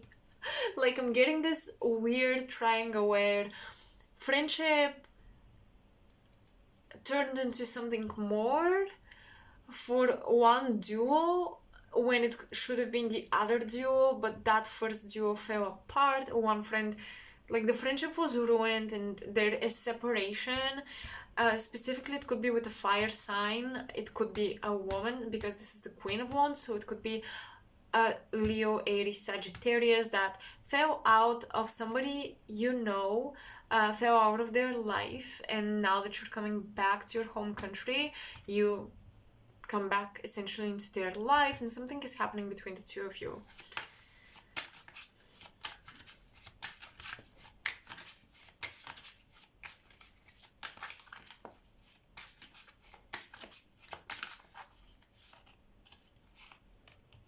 Oh, wow.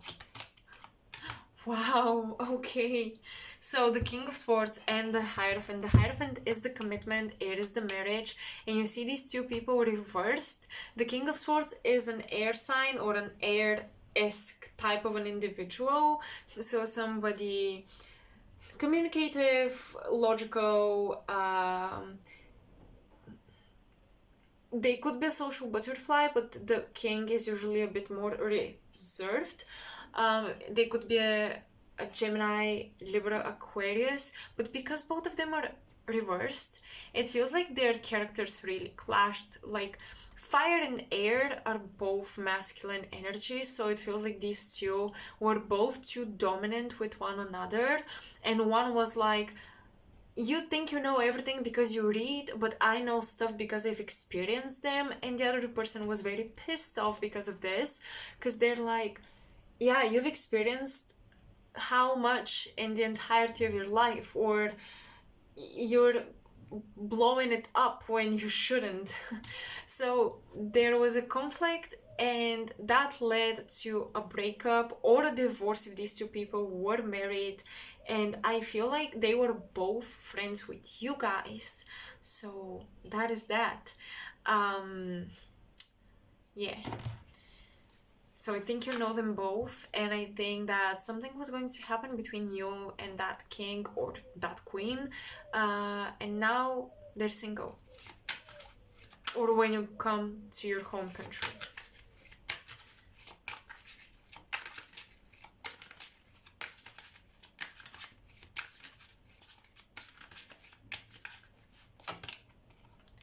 Five of Pentacles.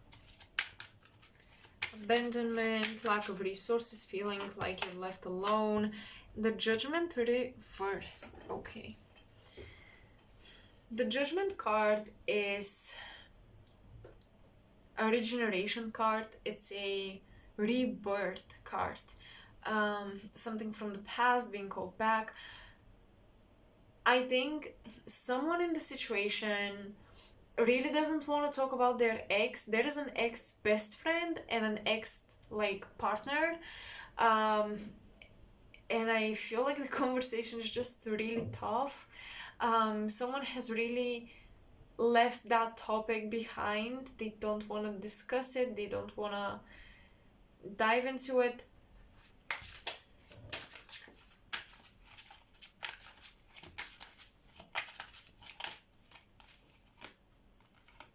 The World with the Empress reversed. Oh my god. I'm in shock because indeed you will be dealing with relationships until the rest of the year. Your focus is family, friends, intimate relationships, partners, partnerships, etc. And it looks like people around you are having trouble I really don't feel like you are either of these cards. I don't feel like you're the queen or the king. I don't feel like if you are in a healthy relationship, I don't think that you are going to fall apart with your partner, because I don't see this. There is an other otherness, that's not even a word, but an other like feeling. When I look at these cards, these feel like other people. Okay, they don't feel like they're you or your partner. They feel like other people, and potentially someone you flirted with, and something could be resparked again between you and this person. But if you're in a healthy relationship, this could be a couple that are friends, and you and your partner are friends with them, like two couples that are friends with each other. Um, and one of the couples falls apart, and now the friendships are very weird, is what I'm picking up on. Just when you come home, you might hear a lot of breakups, and for some of you, it could be your parents, okay? And it could be that this summer you have especially dealings with your parents, and the dynamic will be especially driven by the fact that they divorced. You might have to decide with which one you're going to live, or which one you're going to visit, or with whom you're going to stay for certain holidays. These are decisions to be made.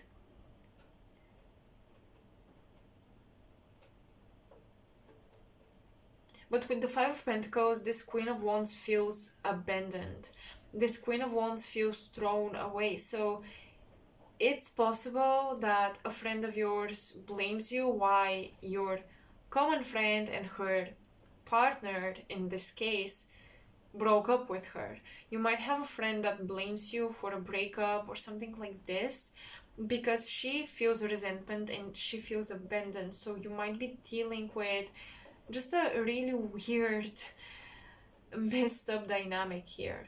And because the Empress is reversed, and you have the Five of Pentacles, the Empress is fertile, resourceful, etc.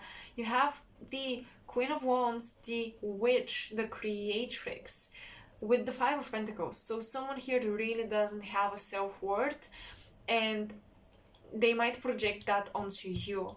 It feels like you're the Empress, or the Emperor in some cases. If you are the masculine energy in this reading, you're definitely the Hierophant.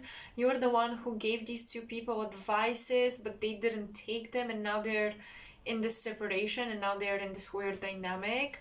And maybe, I don't know if they blame you, but it's absolutely possible. I don't see clearly a blame toward the Hierophant, but I see a blame toward the Empress. So if you're the feminine energy in this situation, you might be blamed for not defending one of these two. And that is the issue here. Your parents, if these are your parents might blame you, specifically a mother figure, that you're not defending her, you're not standing by her side, you're not choosing her side, or that you're going against her while you're trying to be neutral with the World card. You really are trying to be neutral, to see the perspective from a bigger point of view, but you still end up being blamed.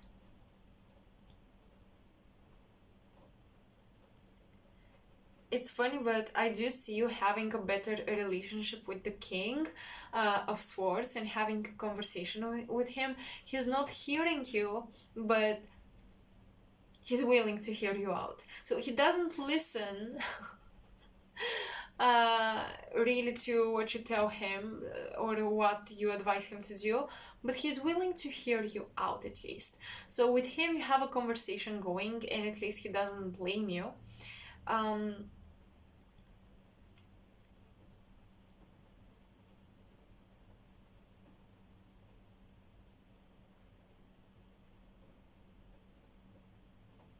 I want to clarify the King a little, and that Empress.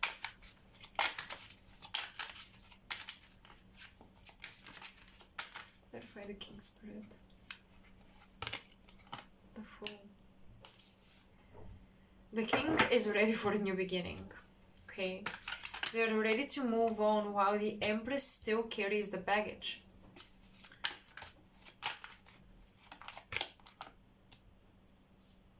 Yeah, this Queen of Wands had a really hard time. She's healing, but very slowly. This ending was very tough on her, while the king felt a sense of liberation and like finally the drama with the Judgment card is over. But it seems like ultimately the feminine here is bearing the heaviness, the load of this situation on her back. Whether you or this feminine that was involved with this king and you went through a separation, and that's why this is a big focus in the oracle cards, but I don't think you're the ones going through a separation. That's the thing. I feel like it's people around you. I really feel like it's people around you. And maybe this king is like, okay, I'm single now, let's date. And you feel really, what's the expression, between a rock and a hard place, I think. You feel really like you cannot make a decision because you did like him in the past, but now that your other friend is so heartbroken. For some of you, this is a third party situation. And if you are the guy and you're attracted to a woman, your woman has been heartbroken recently, so all you could be is a good friend or a father figure for her, but I don't see it as something more with the Hierophant. And if you're the woman in a situation and you're interested in the king, he is way too lighthearted about this breakup, and the fact that he didn't take the relationship seriously is giving me off vibes that he won't take his next relationship seriously either. So with the World card, the suggestion is to really close out the situation and take your lesson out of it. I think that a lot of you are gonna be blessed with, you wanted to date someone but they dated somebody else and now you saw the downfall of their relationship, and this is not the blessing meaning, oh, now you can date them. No, the blessing is that you will see the dynamic, see how they respond to one another, and realize, oh, so this is how you are in a relationship. And of course the subtleties and the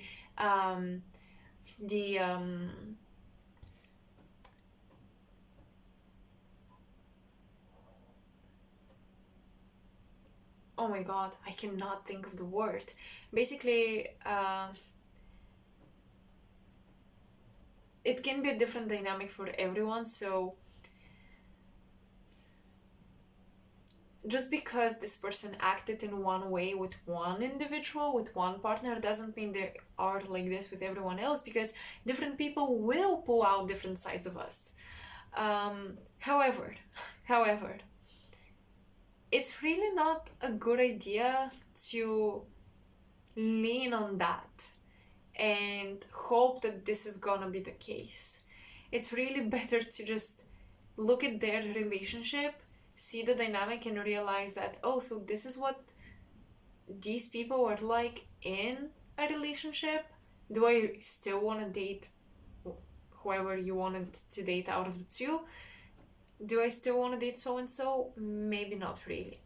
So with the Empress, I feel like you might be a little disappointed. And I feel like at the end of this situation, you're choosing not to date this person, but they will come and flirt with you with the Fool card, okay?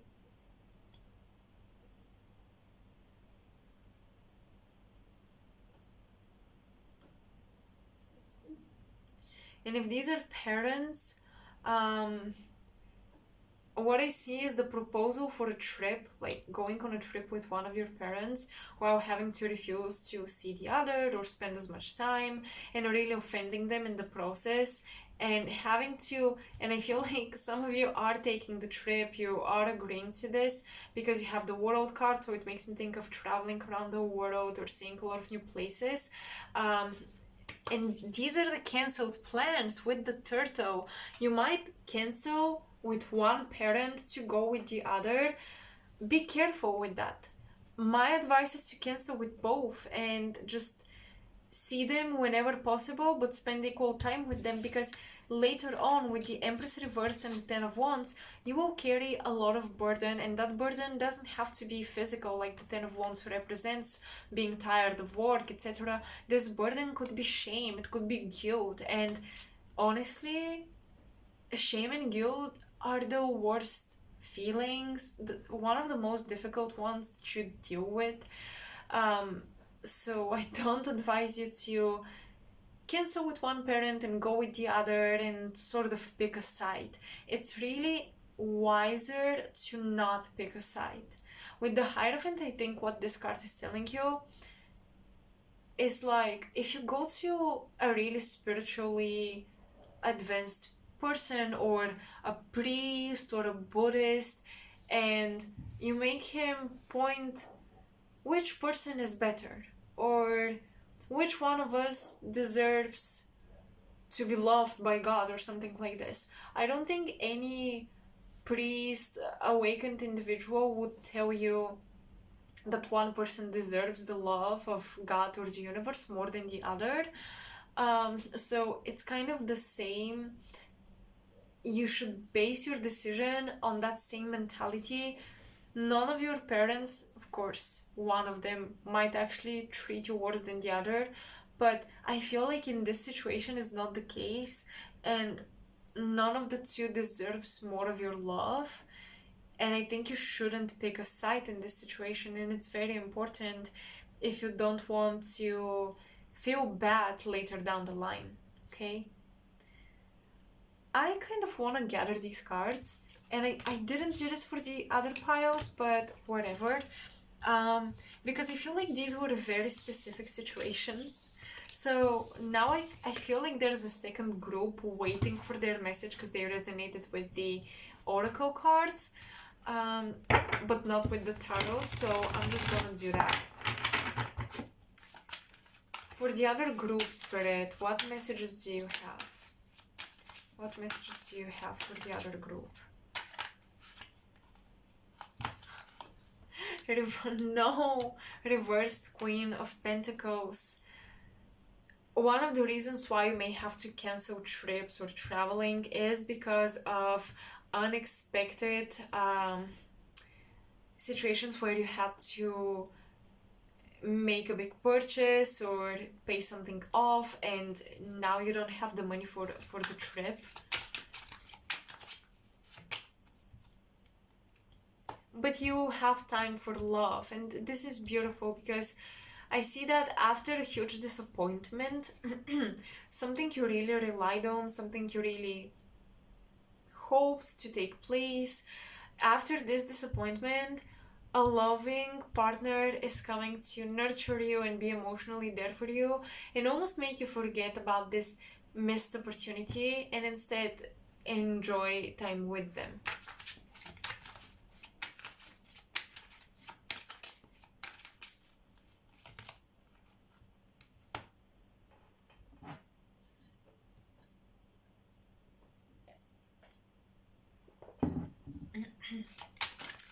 Have the Two of Swords reversed.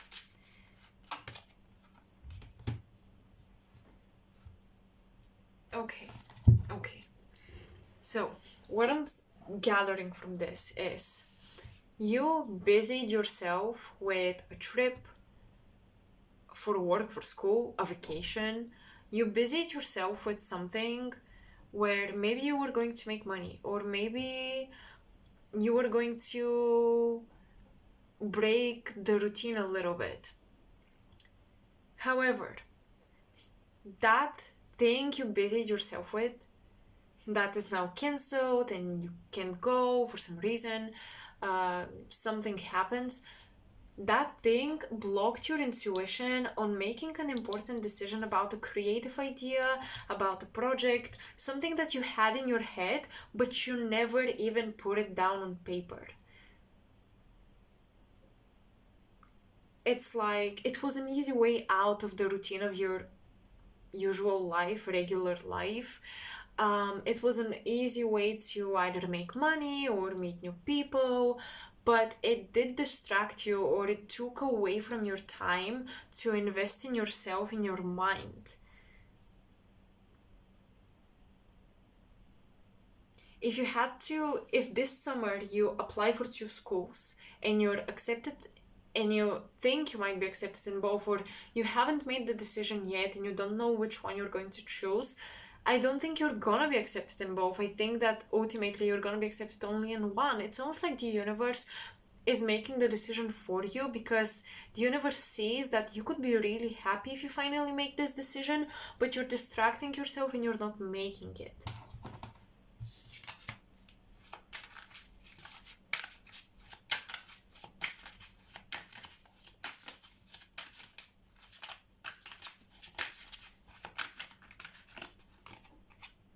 Yes. 8 of Cups. You didn't dare to walk away from the 7 of Cups. But now it's time to do it. You didn't dare to walk away from an illusionary desire or a dream or something that felt like a dream. It felt like a really good thing to do, but in the long run, it won't be. I mean, it could be a good thing, but it's not gonna be the best thing. That's it. And I think your partner knows it as well, and if you have a partner, and they have suggested that, hey, just make up your mind and see things sort out. It's like when you weren't making the decision, when you weren't making up your mind, your life was very chaotic because you couldn't really organize it. There wasn't any structure to base it on. There wasn't any security about the future that could help you structure your priorities and, think what you're going to work on in the meantime. Because that decision wasn't made, the rest of your routine and life were still uncertain, so you just let it be uncertain. But now I do see you collaborating with someone that supports you, and they're supporting you in making a decision and committing. Like, somebody is supporting you in that scary commitment, because some of you are really scared to commit to a decision. And I don't think this is about a partnership. I think it's about something personal, and you've been scared to really commit to it, but someone is there for you, showing you that commitment is not so scary. No commitment is ever absolutely permanent. I mean, yeah, the consequences, if you cancel or if you leave certain commitments, the consequences of some of them are worse than others, but no commitment is ever permanent. If you think about it, even like, that's not a suggestion, by the way, it's not something I stand for, but just imagine, even if you have kids, even if you give birth to a child, or if you have a child, you could give them up for adoption. I'm not saying you should do it, but that is just an absurd example of showing you how no thing that you commit to is ever permanent if you choose not to. Yes, the consequences will be worse, but you always have a way out. And I think that fear that, oh my god, I'm gonna get married, or I'm gonna sign up for this project, or I'm gonna have a child, that fear is like, you think you don't have a way out, and sometimes you have to accept that, yes, this is gonna be forever, and I accept it. But if it helps you, if it's something on a smaller scale, of course, if it's like a job or not going for that school, going for this other school, just think to yourself, I can always sign off from the program and apply for this other program that I wanted next year. I can always try again.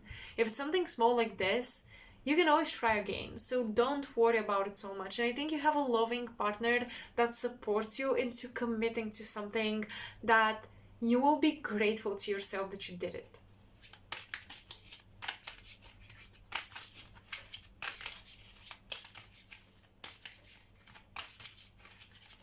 For some of you, this is a career in journalism, magazines, writing articles is what I'm picking up on, especially with the Page of Swords.